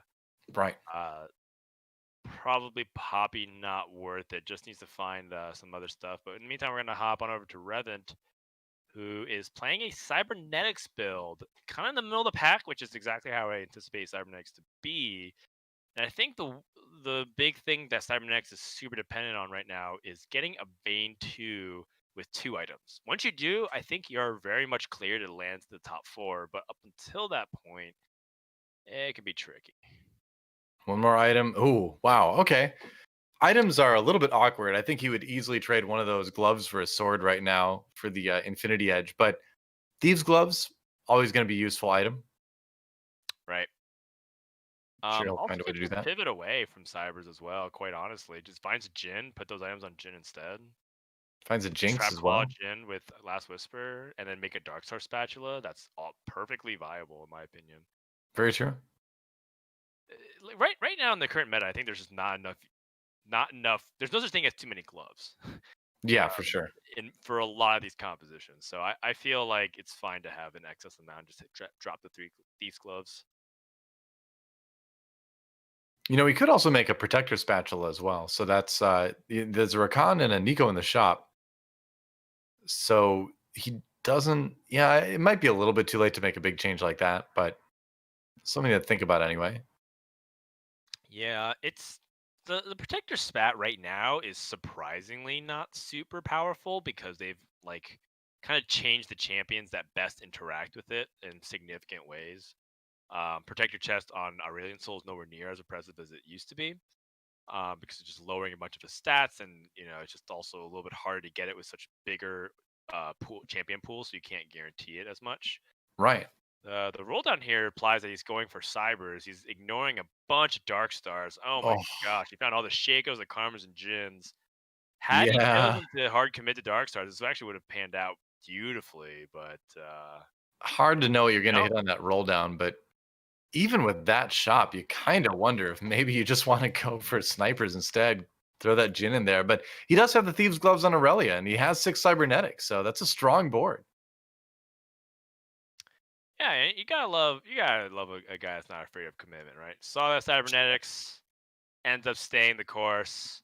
And it's one of those things too where in the long run it'll pay off more for him because cybernetics are less contested. So should at least in his mind have a more reasonable fighting chance as opposed to playing the Jin lottery or the Shaco lottery, Oh as many no! people have felt is the case. That was a bit rough. One more shot in the Shaco, and he would have taken a little bit less damage. Finds another Lucian here. How far do you roll down? Because you definitely want to give yourself the ability to hit 8. Although, since we're on the super dense galaxy, he's already got that slot as if he was level 8 anyway. Yeah. The nice thing about the Super Dense Galaxy is that rolling on 7 doesn't feel nearly as bad for Cybers because you can still play the Snipers Chrono package without giving up a lot. And so Reven's actually capitalizing on the Galaxy strengths right now, which is very good. Rolling on 7 at stage 4 instead of going for a fast state and then being super broke and have synergies but no strength. Right. Big Fizzult again, but that Vayne is pretty much untouched in the back line. Right? Yeah, Redemption Good working so out pretty well far. there. Yeah. Such Vayne a good win there. 2 makes huge difference, as you can tell. She always does. It's not quite as scary as the set 2 Vayne was sometimes, but this Vayne is definitely a carry as well. You think you'd rather take set 2 Vayne over set 3 Vayne? No, I'm just saying that set 3 Vayne is not quite as scary as set 2 Vayne. Interesting. I set 3 Vayne is crazy strong to me. I just Compared to feel set like 3 there were patches where set 2 Vayne just put out like insane raw damage, which is maybe what I remember. True. If you Maybe had I to play lost to correct. Vayne more than you do, and it makes me remember it. I mean, the light hyper roll times were pretty powerful, but yeah. Yeah. Maybe not so much the Ranger times. Yeah. Well, for Reven, did he get the sword? I apologize, wasn't paying super close attention. Sometimes a little blurry, but finds the tier. Mhm. So the Yeah, finds the tier tier. allows a redemption, which is pretty solid. Also, can consider how he wants to itemize for Echo. Echo with some items is often a really important unit, but he's not even level 8, so I don't think he can prepare for Echo quite yet. Right. Here on out, though, I agree that I think the items he's going to be looking for are going to be the ones that are Echo related. 2 redemptions, though. That's really interesting. If he I can like it. if he can position in a way that staggers how they take damage and die, that's going to be very, very strong. You can see he picked up a second Leona as well, which makes me think he might want to move that redemption onto an Echo when he finds it, which wouldn't be bad. It's got a tier. It'll make Echo cast a little bit faster. Yeah, I think that, in my opinion, Redemption and Zephyr are the two best items you can put on Leona and Fiora because it's high impact for little item investment. And I think Redemption is particularly important right now because of the burst. It's like sometimes it just the way things go is that things can die Redemption, and like as Vayne is getting targeted by Shaco, or even sometimes like getting shot by Jin and Syndra, that redemption mid heal, like it mid ability cast, is like so huge. And the longer uptime you have, the more damage Irelia and Vayne's able to get. So I Right. really like redemption. I think two of them actually might even be really important to cybernetics. Not super core compared to the carry items on the Vayne, but very crucial. A third redemption on Irelia from these gloves. The more the Okay. merrier, right? Like I don't think this is bad. You do need a lot of sustain No, because it's great. cybernetics rounds do generally go slower. You're kind of grinding out the win. So yeah, and these seem like they're Yeah. going to stagger pretty well. Yes, very much so. It looks very nice overall. Still another redemption. Jin also has to cut through Leona that has her ult out. Problem is Jin is like healing also, so Vayne tumble is going to make a big difference. She dodges and gets the last shot. That's huge. Uh, Now Revent is looking good. And in the end, if he doesn't find another sword, he still could just place a Thieves Gloves onto the Vayne and then have that Thieves Gloves goes on Echo, and that's perfectly fine. Looks like True. he is well positioned to land in the top 4 this game. Well, we've got a situation where Spain currently occupying the top 2 spots in the lobby right now. All right. Yep. We have Sweden in third with GuttaManero and then GuttaManero rather, and then Ben from France in number 4. So we'll see. Like we saw earlier, each country kind of taking its turn in terms of finishing well in the lobby. It seems like. Yeah. Spain's time to take top 2 for sure. They definitely could use it being behind in the standings. Yeah, they're down at Level what, 8 23 roll points, I down. think. Yeah. Okay. Janna is like pretty interesting just because her attack speed buff is really big. It's a Reven 2, so you get the Chrono and the Blade Master in. Very common thing to play, just so you can get that Irelia damage up. Right. Problem is his items aren't super good. He can make a Oh wow, Deathblade QSS. okay, yeah, We'll there take you go. that. Yeah, that works. Yep. Sure, Does it work though? Oh, good it's not Vialt. optimal. Yeah. Yeah, I mean, the Ash is just attacking so quickly. And that's been one of the interesting adaptations is that now you've got Ash as this sort of new carry threat in these Darkstar compositions. And that makes it even tougher because it's hard enough when you're dealing with just the Jin, and the Shaco maybe, but then you add the Ash into that. And that's a Right. lot. All right, So, let's go ahead and hop on over to GuttaManero just to see how Team Sweden's doing. Double Force of Nature for him. So he has 10 units on the board, and we're kind of talking about wow. how you can have almost every synergy under the sun. Look at that left side of the screen here, Doa. He's got everything. He's got pretty much everything. He lacks Mana Reaver, which everybody does these days. And Vanguard, not that important when you've got such a tanky front line with the protectors anyway. Runs into BenVK. But GuttaManero, he's got to do it for Sweden here. Sunny Lou is down in 7th. So if they want to stay competitive, he needs to have a pretty good game here. Oh, and that is not Yeah. looking like a win this round. Ben is starting to just slaughter everybody he runs into at this point. Yeah, I mean, he has 2 stars and Gutta has 1 stars, and this ends up becoming the thing. When you play a contested comp, it's going to be tough to beat the superior version of your comp. Janna 2-star Janna? 2. Okay. Yeah, all right. I think that's arguably better than the Thresh right now.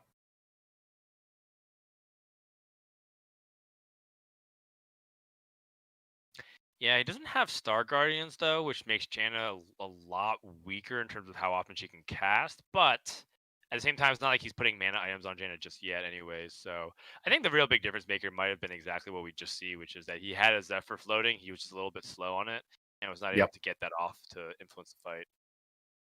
Ash Arrow goes a little bit wide, doesn't hit anyone in the middle, but the knockup does stop Syndra from casting. Actually, a lot of crowd control, slowing down the Syndra, but is it enough? The Shaco's still up? Yeah, it is. Okay. Yeah. Janna coming up big there. Yeah, the Shroud and the Zephyr and the Janna, just a little bit too much stuff stopping the sorcerers from being able to get anything done. Right. So now we go to the big item carousel here. Lots of good items on this one, actually. Bramble Vest, GA, Frozen Heart. Looks like Shinopavels is going to grab the GA, or the Bramble Vest.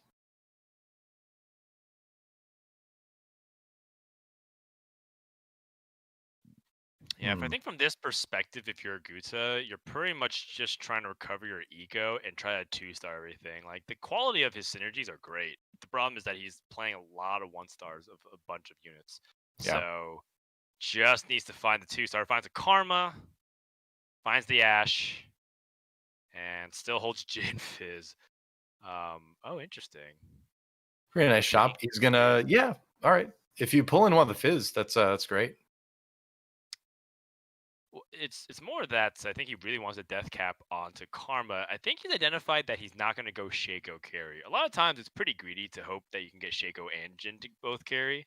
True. You usually just pick one or the other and then try to lean into the synergies that make them better. So like, snipers, if you end up having really powerful Jin stuff, and maybe go 6 Dark Stars. And then for Shaco, you can play like the Fizz.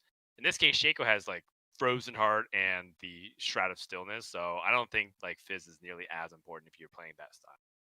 I actually really love the combination of the crowd control and the Shaco slowing things down with the Frozen Heart. He ends up losing that run anyway, but I like the idea that you're just slowing down the back line long enough for your Dark Stars to really come online a little bit more. But yeah, totally. yeah. So far, Sunny Lu and Kuzma both out. So a player from Sweden, a player from Portugal have exited fairly early.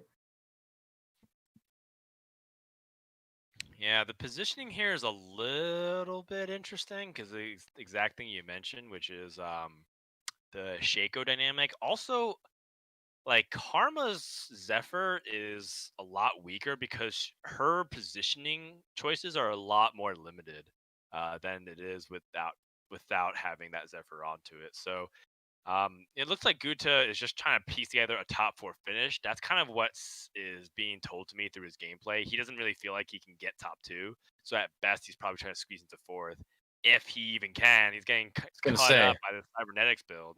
That might be tough. He's really hoping Shinopavels gets knocked out, and he does. So that's one spot closer to 4th place, at least.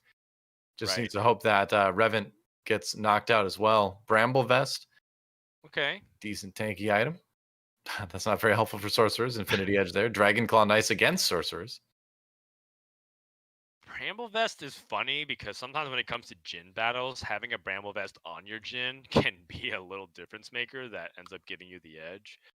I haven't really seen it much on this patch because it just seems like Guardian Angel is much more important because of Syndra and other units. Right. However, I'm interested to see what he ends up doing with this because you can convince me that he should go in a frontliner or a backliner or even Shaco. So he finds the Echo. And is there a way to possibly work that in and grab the Infiltrator buff for Shaco? It's probably not super vital. Yeah, he's going to get rid of it anyway. All right. Mord 2? Yeah.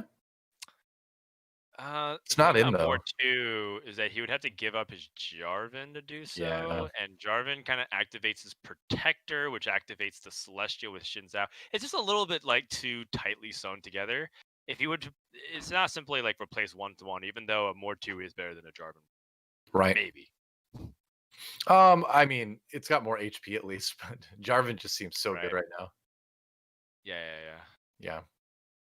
AKAWonder Right. taking a big shot. Big victory GuttaManero, here. yeah, making his way up there. And looks like Reven is out, so he does make the top 4 at least. So we have, so we've got BenVK from France, AKAWonder from Spain. That's Ginger, as Zulex is top from Portugal. And then from Sweden, we have GuttaManero. So another equal representation, top 4 from Yep, all top the countries 4. playing today. Yep, every country represented top 4, every country represented in bottom 4. But who gets the final totem standings? Or Yeah, just the exactly. ability to get on top is huge. 2 Shojins, Ruined Hurricane with Ash. I was gonna Wow. say, like, he got that second Shojin off the cane, and I'm like, oh boy, now it's on.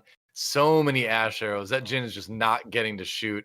And Aurelion Soul, yep, just absolutely murdering him. And that is gonna be a 4th place exit for GuttaManero, AKAWonder, Ginger, and BenVK on top. We're gonna go and see what AKAWonder is up to here as he tries to win this game. Yeah, scrapping together a 6 Star Guardian for Sorcerer build, totally fine. Looks like the splashes that he chose were Celestials and the Protectors here because you don't actually have to go for Protector Sorcerers a lot of times. You can often just play 2 and then splash and push this all the What do way. you think about the double trap claw for the thieves gloves there? I don't know what the thing. I actually don't even know how that interacts with anything because I haven't really ever tried it. I think it's Is it a just, unique effect? yeah, I'm pretty sure you only get one from there. I'm watching right now to see if like Yeah, there are 2, but I'm pretty sure I've never seen that before because yeah. no one would ever do that. But doesn't matter. It looks like Hey, he's losing this round anyway, and he's out. double the dodge chance, right? Yep, that's right. All right. Pretty solid So it stuff. So comes it's gonna down to be Ben versus Ginger. I don't believe we get yes, both either of their POVs for today. Again, we're just watching the streamers' POVs. We're not. We don't have any spectator no features spectator mode yet. yet. Yet someday, One day. I dream. I wake up in the middle of the night. And I'm like, oh, spectator mode. Like, oh, not yet, but someday, That's right. maybe. It's not spectator o'clock yet. Not yet. Well, France versus Portugal in the top 2 of this particular match, and Dark Star for Portugal as Ginger makes some last-minute adjustments on the board, just going back, putting everything very defensively. Oh, the front line fizz just to get there a little bit quicker to shut down the Ash. All right. But the Shroud stops the Fizz from being able to cast very quickly, but is it fast enough still? The Ash arrow came out early, but the Ash took a little bit of damage from the Fizzle. It didn't look like she got knocked out for some reason, but this one's pretty over. That double Shojin's Ash just a little bit too strong for Ginger to deal with, and BenVK from France will take the win in game number 4 and get France a few more points. That's right. So you add that to a different style build that we usually see. Yes, there were Dark Stars part of it, but it was mainly a Chrono Ash build. No longer just a Twitch chat meme. Very fun to see that new build. It is one of the newer builds that came out in the past few days in terms of like what's being played on the patch. But I still think that there's even a little bit more tweaking that can be done or refinement to the metagame right now. Simply because we're still discovering what's good. Well, I'm excited to see what the standings are going to end up looking like here after 4 games down, 1 more to go. It's going to be Ginger from Portugal, number 1 in the individual points standings, right above their teammate Kuzma, 24. So Portugal right now leading the way as far as individual points go.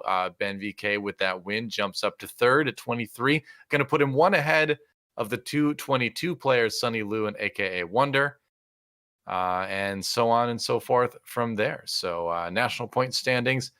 After that, I would imagine we're still going to see Portugal on top. Don't know how that would have Yeah, changed. so consistent by Gingers. 3 second places in a row, while other Yeah, players having very volatile results. Sunny Lou was looking really good, and then finished 6th and 7th. And then we have AKAWonder kind of like on both ends of the spectrum, either top 3 or bottom 3. But at the end of 4 rounds, Portugal stands on top. Sweden, within striking distance. But the important thing was that France made up some really big ground that round with a big win from Ben, and then Spain still kind of lagging behind. But the gap is still big, but it's tightened up just a little bit, Doa. yeah, and when you sort of equate into it that you're going to be getting 2 players worth of points adding in there, if your 2 players have a really really good finish, that can make the difference between Spain being fourth or second like pretty easily. If Sweden bombs out in game 5, Spain does really well, they could come into day 2 tomorrow looking pretty strong. So we'll have to see what happens with that. But one more game to go today, guys. We're going to take a quick break before we get there. But before we take the break, I want to shout out once again to juke.gg for sponsoring the tournament. Definitely go check out the site. It's a great place to go find a bunch of esports you already like and watch them easily. It's also a great place to discover new esports you may not have watched before. So thanks to them for supporting TFT Esports. If you type !standings in chat, you'll be able to find a page with all the player POVs and all that good stuff to watch a player that you might be interested in studying in particular. So you've got a chance to do that. We're going to take a break. And when we come back, the final game of the day here on the Giant Slayer European Cup. Don't go anywhere. We'll be right back.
Welcome back, everybody, to the Giant Slayer European Cup with DoA and Frodan, brought to you by juke.gg. One more game to go today as we finish up the first half of games between the four European nations represented among the players today. And it's a very cool format, Frodan, because as you know, we have our players playing today, and then tomorrow we have the same countries, but two new players from each of them. Each nation has four different players, and so we'll see two one day and two tomorrow.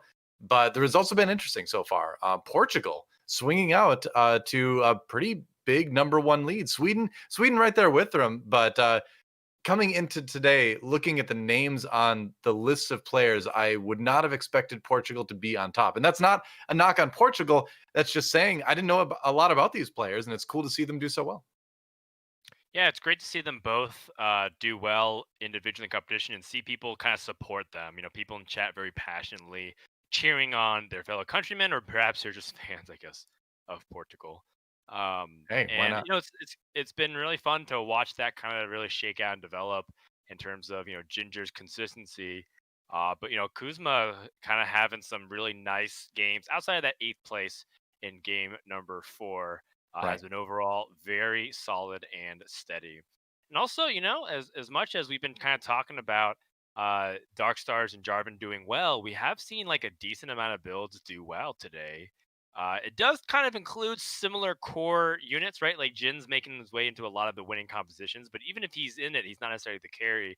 And Yeah. it's kind of what we're talking about. There's a lot of flexible options that you can choose to outfit the top end, even if 4 or 5 units do make it into a lot of these compositions.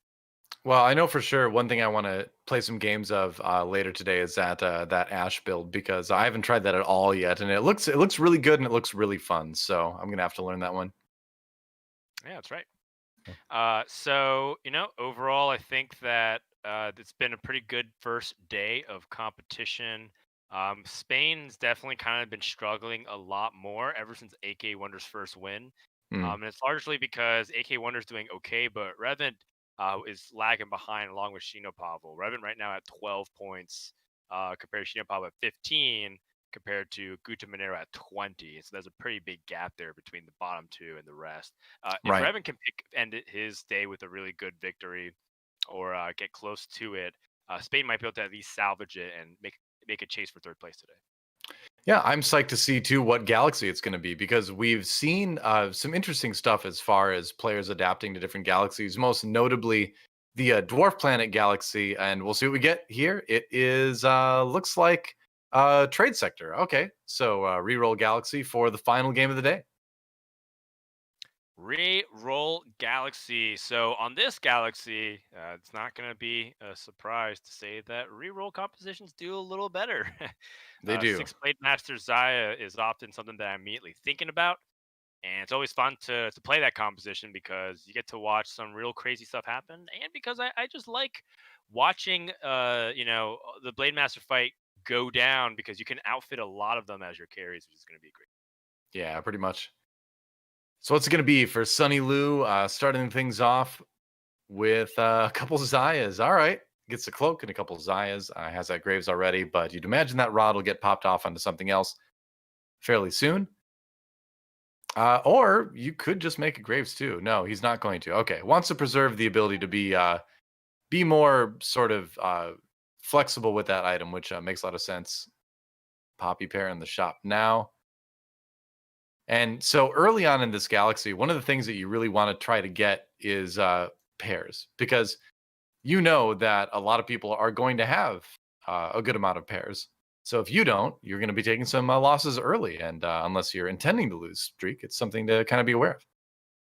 Yeah, and I think that loose streaking on Reroll Galaxy hurts a little bit more than the other ones. It's kind of like the Super Dense Galaxy, where the pain that you take for losing and for intentionally loose streaking is a little bit harsher, but at least Super Dense waits for you to get to stage 3 before you do that. Right. With Reroll, it's just you tend to see a lot more 2 stars, so it makes all the damage just a little bit more amplified, Very and that true. racks up if you end up losing 5 rounds. So here's the thing, Death Cap or Ionic Spark. Both pretty strong items, both actually strong items on Jarvan, although you don't see Death Cap built on Jarvan as often in this current patch because he's more tanky than than going for that big attack speed boost with the death cap. But some good choices to be made here. And gonna find a gloves as well. Okay. Interesting. All We'll see if we right. decide to build it. So could go for Ionic Spark. Could go for the QSS. Could go for the Death Cab. These are all like options at his disposal here. That's rough though. Um, So many pairs, but no 2-stars yet at all for Sunny Lou. You know, you go back in time a little bit to where he had the chance to get the Graves too, and kind of wonder, even though that traps the rod on him for a little while, if maybe that would have been an answer in the early game. But I feel like you can't blame him too much. You expect to find a couple pairs early on, and not hitting yeah. like this hurts. Yeah, I think it's fine in the end. You can see his opponent on the other side doesn't even really have a lot of 2-stars themselves. It looks like Sunny kind of got the raw end on both deals though, which is he didn't get a lot of gold drop because he got 4 items. And Yeah. he didn't find triples, so he can get 2-stars. So he can't really go for like the sell strategy to try and intentionally lose while ecoing up. But he does find a couple of 2-stars here and another Oh, couple there. So some direction. yeah, I like this. So he does find 2 2-star brawlers, which is going to be nice and tanky for the front line, and a 2-star Ziggs with a death cap. Suddenly, this board is actually looking pretty good. Right. Really big upgrades. And other people don't even have that because wow, a lot of them have levels straight to 4. Yeah. They'd rather just go ahead and capitalize on their win streaks. If you can find another rebel for level 4, that's going to be a really, really good start. Jarvan 2. Minute to go, it was just brought to my attention that there's going to be a B patch for Jarvan the 4th. Big shock. Yeah. Who could have Mild seen shock. that coming? Pretty I much 80 to 90% of every lobby plays Jarvan at a Jarvan 4, even at a 1-star. So I think Yeah. that really makes sense. I think that's good. I hope they don't change any more than that really at the moment, but I think Jarvan does need to be brought down in strength a little bit. And like a small nerf to Jarvan would prevent the kind of like everybody runs Jarvan all the time shenanigans that we're seeing now, but it won't hurt his ability to still be a useful part of, you know, Shredder and Darkstar. So I can't read Swedish. So I can't read what he's typing to Wow. GuttaManero. And you think you prepared for this tournament adequately? You know, Can and read every language. the extra embarrassing thing is I've got like the most Swedish name in the world of Eric with a K and then Lundqvist, which directly comes from the Swedish last name Lindqvist. But I can't speak Swedish. I can only speak English and Korean. I'm disappointed. I'll get there. I'll get there someday. I've never even been to Sweden. How sad is that?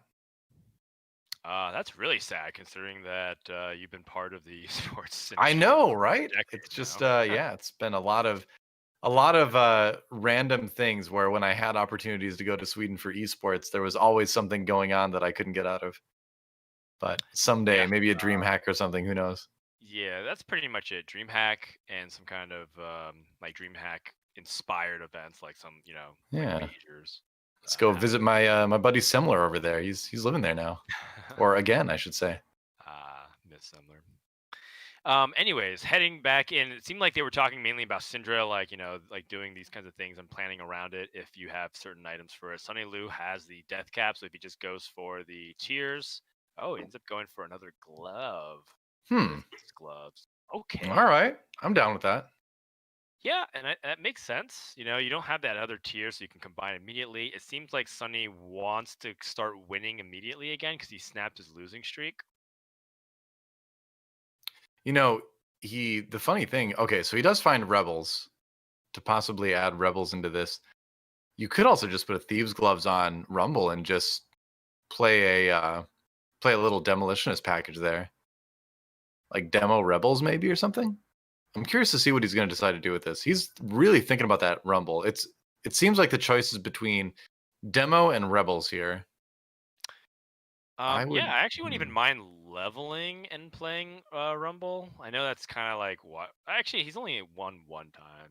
Yeah. But either way, I like the Thieves Gloves on the Rumble, but yeah, that was definitely something to think about. I honestly don't know what would have been the better choice here. Rebels or demo. I suspect the CC from demo is better because Ziggs is going to be ulting a lot. He does have a very low mana pool. Yeah. And you get that big AoE stun, of course, from Rumble in the front lines. It But does make it much better when you have things like Ludens as opposed to the Death Cap, but yeah, it's true. okay. Not enough this time, though, it looks like. Oh, finds a Zed too. So maybe now you do go Rebels here because you have a strong enough front line with the Brawlers that you don't Yes, need to really use that Rumble. And Zed with a Thieves' Gloves is just fine. I agree. Yeah. I think I like that a little bit more. And you still don't level here because you've kind of already committed to, Right, right. staying prioritizing gold, or at least staying at 10 gold anyway.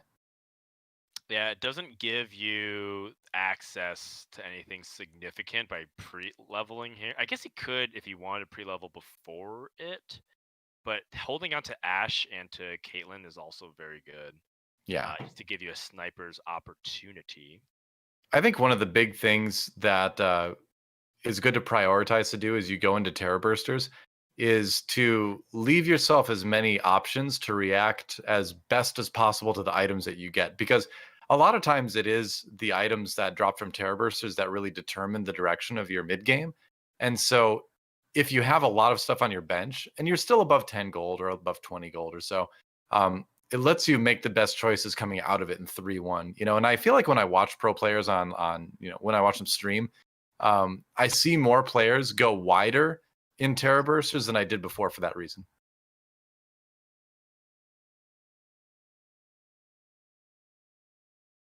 But first, you have Yeah, to beat the so Terror Bursters. Yeah, yeah, sorry. I love that you're still committed to just calling them Terror every time. I just I think some try. people I just try. calling them Krugs. They're Krugs, but I always try to use the actual game name. It's true. They are It's Terror like Bursters, but they're. casting League of Legends by calling everything by their ability name, which Oh, starts I to become definitely didn't do that, but yeah. yeah, That's that's hard mode impossible. for sure. Yeah. Yeah. Well, there's a lot Um, of like League of Legends ability names too that just like make zero sense if you don't know what they do and what the character is. right. Like, tell me what Ace in the Hole does.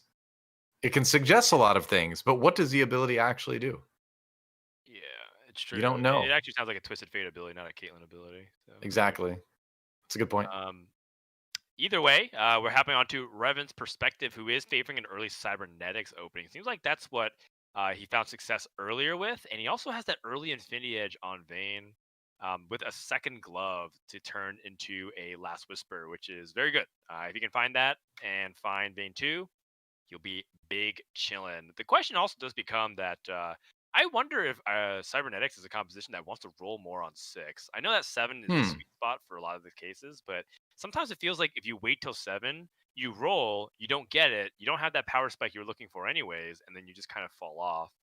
Versus kind of like investing more gold into rolling early, finding a stabilization point, then rebuilding your economy to get to 7 a lot more safer, which is kind of similar to what we saw people do a lot in set 2, for example.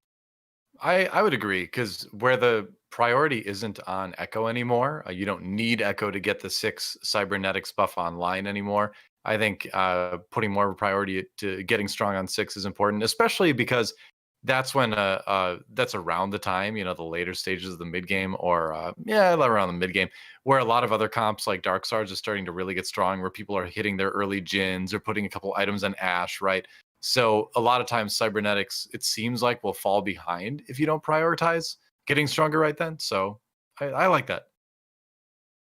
Yeah, just an idea to explore. I don't think it's necessarily correct all the time, nor do I even think. I mean, I haven't even tried it myself because I think I'm too chicken. Because I feel like if I roll down and I don't find anything, I'm just like completely dead.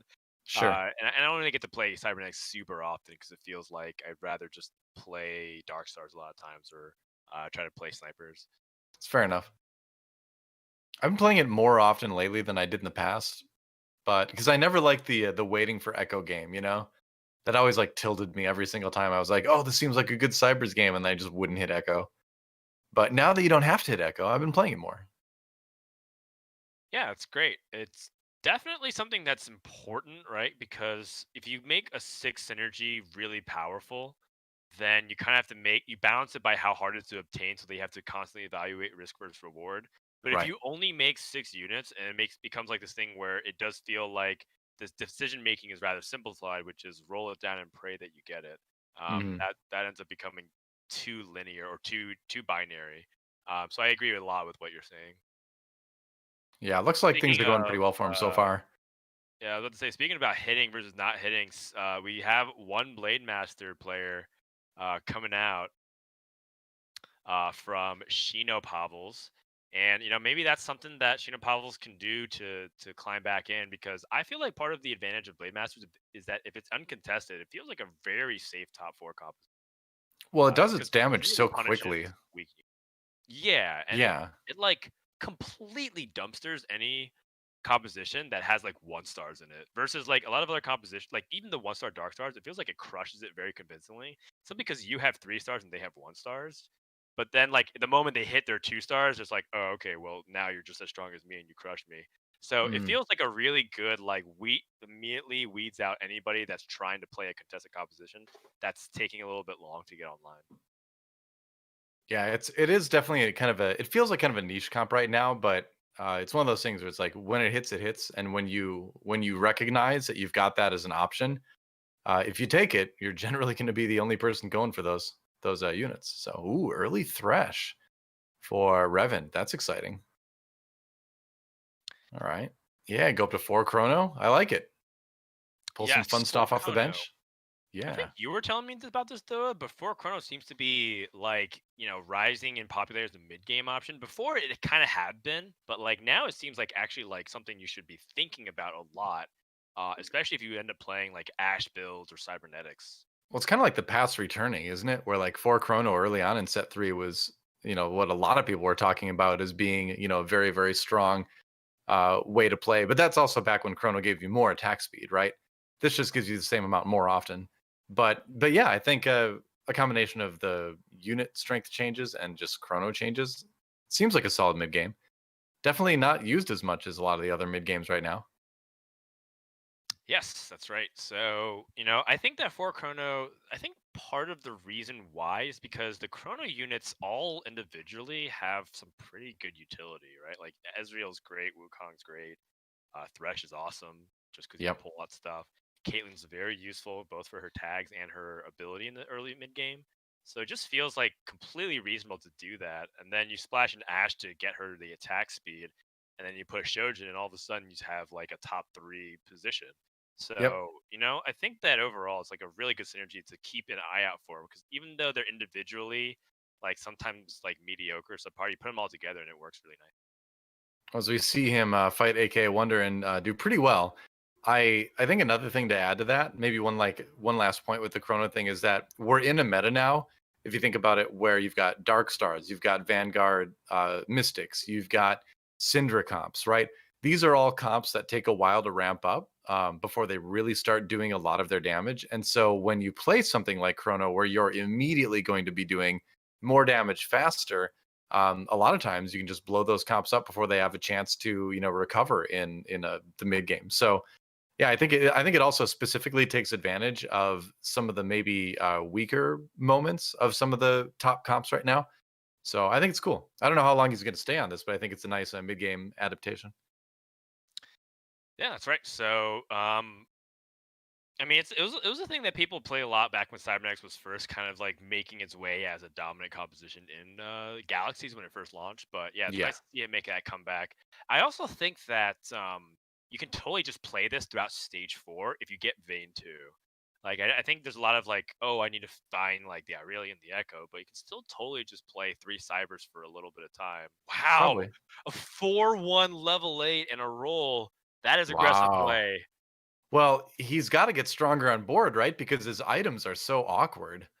He's got a lot of like defensive item parts and some offensive item parts. Like if he finds a bow, he can put the last whisper on Vayne, but he doesn't have a Vayne, and he doesn't really have any other good offensive items. So I think Revent has just kind of decided that he needs to get stronger just in terms of bodies on the board, and I can't disagree with him really looking at the items he's got access to.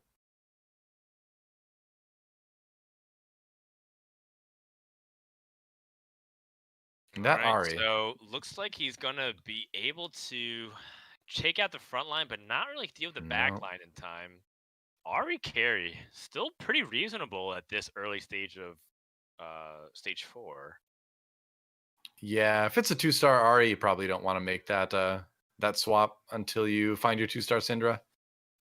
Yeah, pretty unfortunate for Revenant to just kind of level and lose that way. I think he really want to keep winning at that point, but we'll Yeah. find out if that ends up being like a bull call that works out or something that ends up compromising him. Uh, he does get free rerolls, right? That's the whole point of what Revenant was trying to do, but ouch, that really stinks. To level at 4-1 and 8 and to lose. Seriously. He spent almost all his gold doing that too. But let's see what GuttaManero's up to. We talked about him using that Ari carry. And yeah, he's going for Protector's core with some sorcerers for damage and things. It looks like it could be sort of a VIP comp direction where it's the Protectors and Syndra doing a large majority of your damage. So once he's got that 2-star Syndra online, we might see him swap the items over. Yeah, so I think that overall, like this is a pretty eye-opening experience because I feel like a lot of people would already still be prioritizing Syndra to be holding those items, but it seems like GuttaManero has really correctly identified with proper positioning and like itemization, of course. Ari can still do a really good job carrying this mid game, and I think that's probably something that's a little bit weaker in my sorcerer play, which is like over reliance on like a 1-star carry of something that I want as my final comp and not Mhm. recognizing that's like there's a better way to play it right now instead of just like knee jerk reacting. Oh, sell Ari, put everything on Syndra. It really is one of those things that you only get from like playing lots and lots and lots of games of Sorcerer, where you start to kind of notice the very sort of minute strength differences. Because no doubt, if you put those items on Syndra, it would be strong. But the Ari is just going to be doing a little bit more consistent damage for now. But it is definitely about the point in the game as we see him lose this round that that'll start to fall off. Uh, so the big problem here is that he's only got 2 gold. He's basically out of gold. He has not found a 2-star Syndra yet. And so if he can't make that change very soon from Ari to Syndra as his damage dealer, I think he's going to start to struggle a little bit. All right, so what do you want to pick? I guess does have that blue buff, so just another rod would be good for the death cap on the gangplank. Yeah, true. I could say, yeah, the rod probably. Otherwise, Jeweled Gauntlet would not be bad. I've been seeing a lot of people go like prioritize Jeweled Gauntlet Infinity Edge on Syndra along with the blue buff. I'm not, Oh, crit build. yeah, I'm not totally convinced with that one yet, but it definitely does decent damage. Kind of unlucky that he got the faster impact as one of his shop slots, but hey, at least it's trade sector. Right, so you get a free reroll there. Yeah, there's Syndra. I was wondering if we would consider jamming Ionic Spark and keep and making another AP item later as well, just kind of like we were talking about. Like maybe playing Jewel Gauntlet instead, or some Mhm. other thing. But it's totally fine. It looks like he's gonna make that transition now. Yeah, I I think think I guess that's the time. right. Yep. Because the Ari isn't gonna kill anybody right away like she was in the earlier mid game. So now you need like those later round Syndra hits to finish off people, but Yeah, just a little bit too weak right now still. it's just good rules, right? Which is like I think he said I'm gonna ride this Ari carry until I lose, and then when I lose, I can replace her. Not to mention that by selling her, he is also able to hit the 10 inches gold. True. I do evaluate stuff like okay, he could have made a Rage Blade and put it on Zareth, but then Zareth is still at 1 star and like he isn't really sure if like he ends up playing even 4 protectors. Maybe he ends up pivoting a little bit more. So there's a lot of things that will end up changing, I believe. Yeah, I think the other thing is you still got like a 1-star Jin Zhao as well. And a lot of times you'll end up going something like Soraka Lulu, right? You'll want to include Mystics. Mystics even over 4 sorcerers sometimes, which is kind of weird, but uh if you can get that Cinder 2 going with good items, you don't really need the extra sorcerer damage boost. because she'll just be living long enough to do these huge hits later in the round. All right. Well, I mean, if you're still getting the kills on the backline, it's good, but it doesn't seem like he is. This is starting to be worrisome for GuttaManero. Just kind of like transitioning and going through the rest of stage 4, taking some pretty big losses. Yeah. Yeah, it's a rough one here where you feel like the game, pulled you in a certain direction with those items, and then it's like, but we'll never give you a Syndra 2. How do you like that? Yeah. It's a bit rough. We'll see what items he gets out of this. I think he's hoping for either some Xerath items or more likely something defensive for his front line.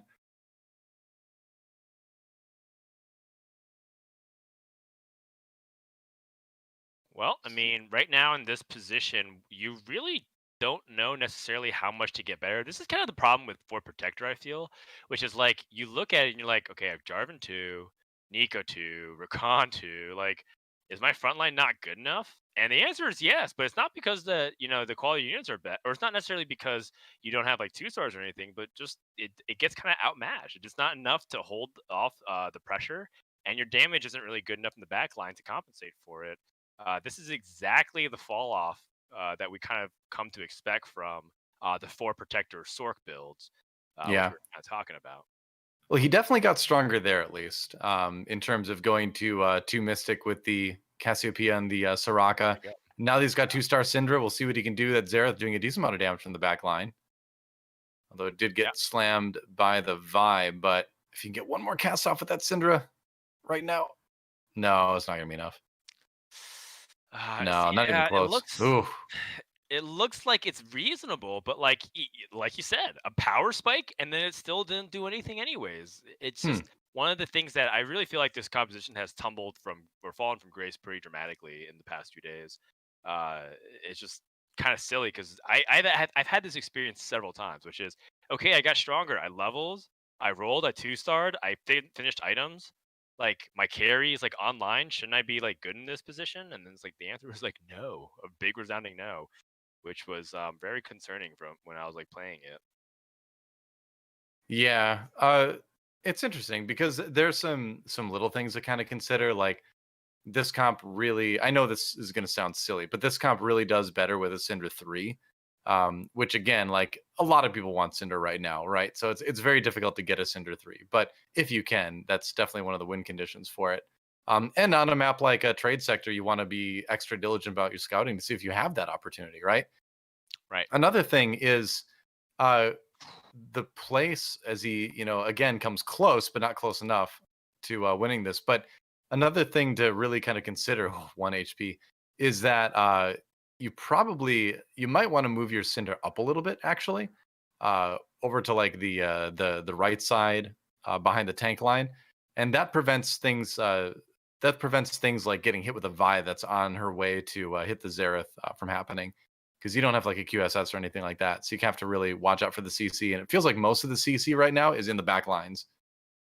So getting her away from the Xerath in the back corner might be a decent idea. Finds Sajana, but I think it's going to be a little bit too late here. Yeah, having that Nico also feels so bad. Like he was looking for an additional Xerath, and I think if he had Xerath too, I think that's when the composition like leapfrogs the others in terms of power level enough. But this Possibly. Shaco is just killing everything in the back line, and the Cinder doesn't have enough time to kill everything. Yeah. Yeah, that's Oh, it. that's rough. Yeah, I mean, yeah, easily. I think more than anything, that's kind of that was more of an issue with the front line and maybe like a little bit of positioning stuff where he also never hit like the Jinjiao 2. It was just, it's one of those games that feels bad because you feel like you're about to be strong. You feel like you're always about to be strong, but you never quite get there. As Fair someone enough. who's played a lot of Sork games, a lot of that comp in the last few days, I feel you, man. Those are the worst games. Yeah, I'm just not convinced about it, but we'll see if someone else can figure it out. In the meantime, AKAWonder avoids the Jewel Gauntlet. Does no one want the pink glove? I guess I not. guess not. Yeah. Oh, one final note. I will say I think 6-star Guardian and Syndra is probably better than Protector Syndra now. after a few days of checking it out. So I think you were right earlier when you kind of said that that comp was even maybe a little bit outdated since a couple days ago. Yeah, and I think it's largely because the meta has shifted more towards being like your carry wants to delete things very quickly. The protectors Right. at what they do best is grind things out. Um, but the issue is that they scale based off of their health, and eventually people find enough ways to deal that damage and health. Versus Mystics and Vanguards have the resistances, which cut the damage and scales well with whatever your opponents are doing. For But in sure. the meantime, AKAWonder, speaking of scaling, he has the Thieves Gloves on Jin with Shojin and GA. That was a really funny combination and ends up almost killing Ginger. Ginger, one of the most consistent players for today, if not the most consistent player, looking like in danger of dropping out in sixth here. Oh, Sunny's dead as well, though, so looks like he's safe. Oh, well, that means that that is a rough finish for Sweden after a pretty solid day. They were second place in the standings coming into the final game, but taking a sixth and an eighth is definitely going to hit that. Kuzma, of course, from Portugal, going out there, and his teammate in fifth at the moment with only 3 HP. So it might be a rough finish for our two top nations actually so far in day number one. We'll see what AKAWonder can do for Spain here. Yeah, you'd love to see it. The pressure coming in from the rest of from the bottom of the standings, you just definitely want them to, make it competitive. You don't want Portugal just running it away, even though they have proven that they are great players. AK Wonder's Jin items this time is a bow and a death blade. Wow. Pretty good stuff overall. This is kind of janky, but it's working very well. I He's like it. got I like it. jank. Yeah, that's top four. That's huge. And so actually what this means as well is that both Sweden and Portugal have been eliminated in the bottom four at this point. And it is Ooh, France in third and fourth and Spain in first and second right now. that's big. Yeah, Teams huge for the number 3 standings. and 4 on the standings. Yeah, absolutely. Okay, so now that we're like finished, our item slots on Shaco and Jin, he's kind of doing like a dual carry, but they're both kind of like subpar items. Although Deathblade and QSS is pretty good again. I'm You just take waiting that. for Jin to get like two AP caster items that are kind of useless or like, oh my How gosh, about all right, Deathblade Zeeks? What is this? that looks great to me. Who's he stealing these items from? I don't know, but it's working out really well so far. Finds That is two Zereth. insane. Wow. All right. Yeah, if he finds a Zereth too as well, that's gonna be just lights out Yeah. possibly. Going up against BenVK from France, who has a pretty strong Jarvan, double Warmog's Bramble Vest Jarvan. Yeah. Yikes. Ben with the Chrono Ash build again. I actually really like this blue buff dual gauntlet on Rakan as well. Rakan can put out a pretty decent amount of damage if you give him time because he stalls. But Shaco's in the back line trying to chase down that Ash. Is Ash going to be able to survive? She's not. A very convincing victory. Ben is just dead. And Mm. AKAWonder on a warpath to potentially end his day as he started with a victory. Yeah, and Spain guaranteed to at least get two of the top three spots right now. Just Shinopavels from France left over right now. The triple Frozen Heart Rakan. You love to see it. So interesting sort of Shredder-esque build coming out from Shinopavels here. I look at that board and I'm Yeah. like, that's a top three board. Hmm. Yeah, it's kind of like what I was talking about. Like, I'm not sure if Shinopavels will win this lobby. It's a very like he has Gen 3, which is one of the win conditions of the composition.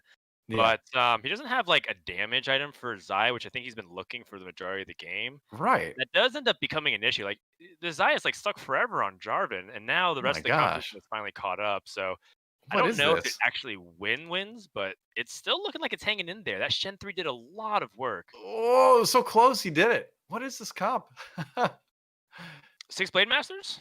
That is, oh, I mean, I know what It's Six Blade Masters is, but like it's just it's funny to see the itemization work out like this. But I think the Shen 3 is really kind of the linchpin with it. It lived for so long and it distracted so much damage.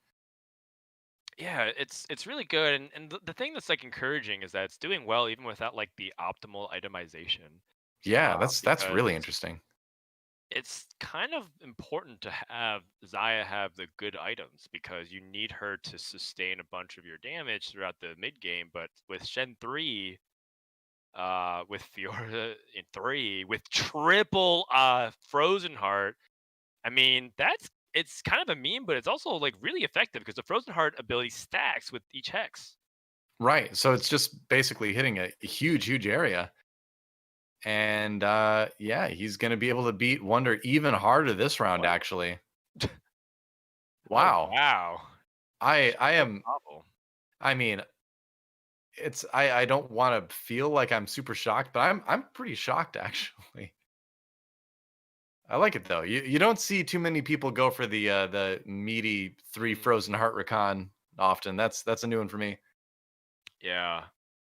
I like the infiltrator pick for Shino. I think this locket pick was probably the best option or one of the better options for sure. Oh, it was because of complete Lulu too. That makes a lot of sense.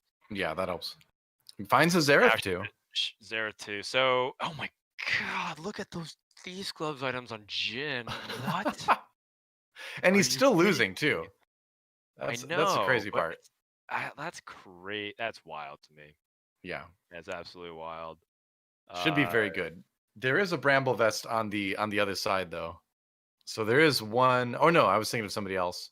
Never mind. It's Shen. Shen has to line up into the Jin. Jin's not targeting Shen though, so Shinopavels is going to lose things like his Jarvan. This might influence the matchup, especially with these gloves that give damage to Jin, and they really can't Oh. shoot through. This is a big victory coming up here for AKAWonder.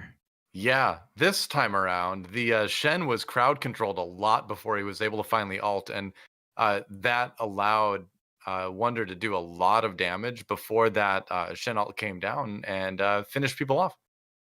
So if he can do Right. that twice in a row, if he can land the Fizz CC again, he still has a good chance of winning this lobby.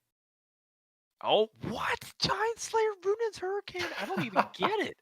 I don't get it at all. But the most important thing to understand here in this battle is two things. One, can like those infiltrators get into a good spot? And two, will Jin be targeting Shen? And once more, Shinopavels not prioritizing moving the Shen to intercept Jin's first attacks. That's such a big deal.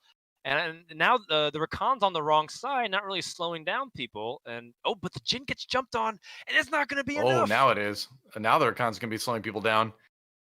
And that Zaya is starting to ramp up. This is getting a little bit scary. It's getting a lot bit Shaco in the scary. back line. Shaco's just stuck there. He's just CC'd. He's not doing anything. The frozen heart takes forever. Lulu He's just ult. not swinging. Lulu eaten by her own cupcake there. Oh, Shaco. it's so close for the match. Oh, and he does it. Wonder. The pop off getting out of his seat as that was looking grim for a little while, but gets Wow. another win. Wow, what a Whew. crazy ending to that one. Yeah. Wow. Waka All right. Wonder does it. I mean, he gets 2 first places today. No one else has been able to do that. Had some low lows, finished like 6th or 7th one game, but first, third, 6th, 7th, a very reasonable day here for AKAWonder. And I don't even know what that Jin was eating for breakfast, but whatever AKAWonder did, he should keep doing that because those Thieves Close items were nutty on Jin. He was definitely a very successful thieves. That was like Robin Hood thieves gloves, man. He was a prince of thieves there, or king of thieves. What's Robin Hood? I don't know what his official title is, or He's the unofficial man in title. tights. Right, Jin, man in tights. He kind of does wear tights, My kind actually, of doesn't guy. he? Yeah. On that note, let's take a look at the standings for the day.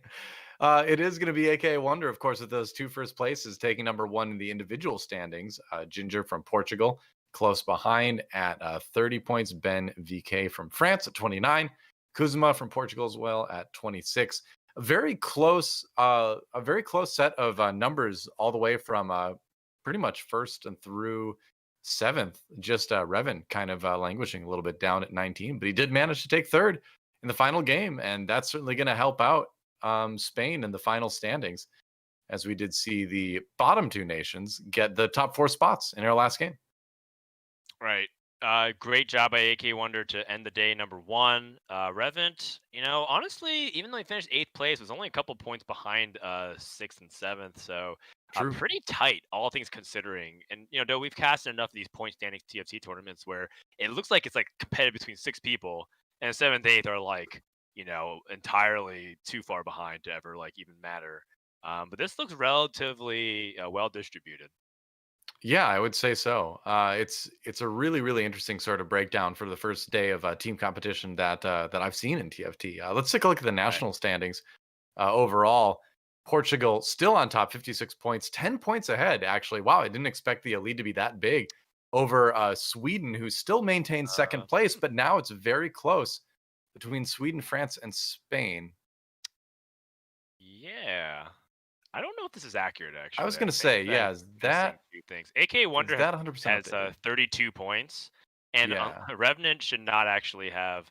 It should be 51. So Spain actually has 51, and I believe France has 52. So I think it's actually 56, 52, 51, 46. And I actually think Sweden's at the bottom right now, actually. So Might be. we Let's will take a figure look that at out in a the second. Yep. Yeah, well, let's take a look at the schedule. As you can see, we've got the other players from these four countries playing tomorrow. Gunman and Fluffy, powerhouse duo from Sweden subbing in. Then Tanpop and Snooty Boo. I've casted Snooty Boo before, but I've not casted. I'm gonna say Tanpop. I don't know, T4N Pop. You need Tune TV coming in from France, and then Captain Rodriguez and Maestro TFT. I got it in the end from Portugal, so that'll be our breakdown of players for tomorrow. Yeah, it's gonna be great, and then we get to see like after like the first week of play, which country got the upper hand in the overall standings. And in the end, I am really happy with how the standings end up looking because it became really close. I was worried that Spain and France would fall too far behind, but they were able to what looks like leapfrog Sweden, and now they're within striking distance, very close actually to Portugal. Even though Portugal's up by a few points and they did a great job today, they can't take it too easy for day number two. Yeah, it's exciting because the top four teams, the top four nations in their group move on. The bottom four are out, so we could really have it come down to the wire tomorrow as far as who the first four nations to get out from their group are this week. So that'll be pretty cool to see. And I think we've got an interview coming soon with our overall point score, which would be AKAWonder. Waiting for verification on that, but definitely would like. Okay, definitely would like to talk to him after such a great day of TFT.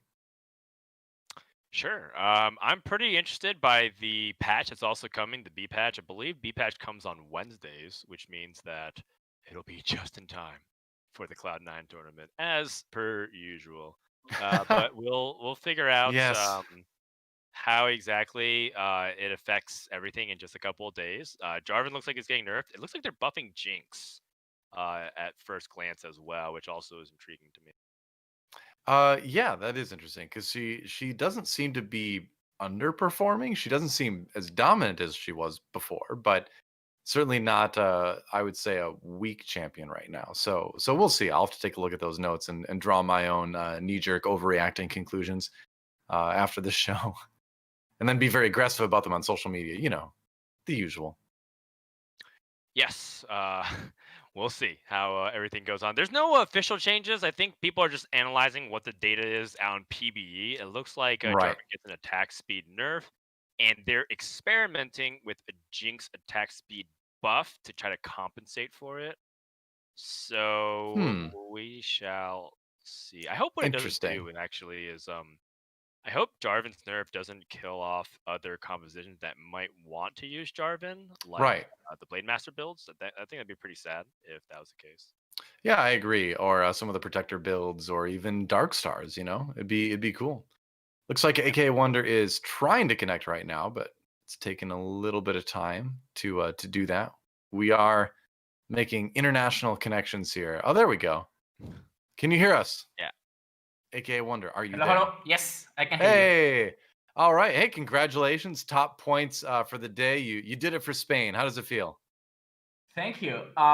It's amazing because I wasn't expecting to be the most the most point earner today. Actually, I didn't actually know till you told me that I was the highest. So Oh, really? pretty excited. Congrats. Pretty. Yeah. Thank you. That's fun. Yeah. So, actually, what have you been up to? I know you play a lot of different games, a lot of different strategy games. Right now? Where's TFT on your current rotation? For me, I'm focusing TFT since they released the Worlds or the Galaxy tournament. I failed really hard. I started well, adding 10 points or so, and then I dropped 500 LPs in last day of 2 screenshots ago. So pretty rough, but still enjoying TFT a lot, playing a lot of TFT, and the rest of the games are I'm not playing them that much right now. So right now, because of a large part, because of your results today, Spain is currently on top of the standings point wise. So I'm going to ask you the big question: do you think the 2 other players from Spain tomorrow can keep it up? Snooty Boo and Tan Pop. Am I pronouncing that right? Do you think they can keep up the momentum? I think they are way better than us, actually than me, because Reven and Snooty Boo are probably the best players in Spain. Then Tan Pop is one of the best, of course, and then I'm pretty trash. So actually, I believe in them. I think they are gonna be like better than me even today. So I believe in them, and I think Spain is in a really good spot right now, thanks to me and Reven, and of course Snooty and Tan Pop. They have something to say later. Can't forget the shout out to Thieves Gloves on Jin. That was also great.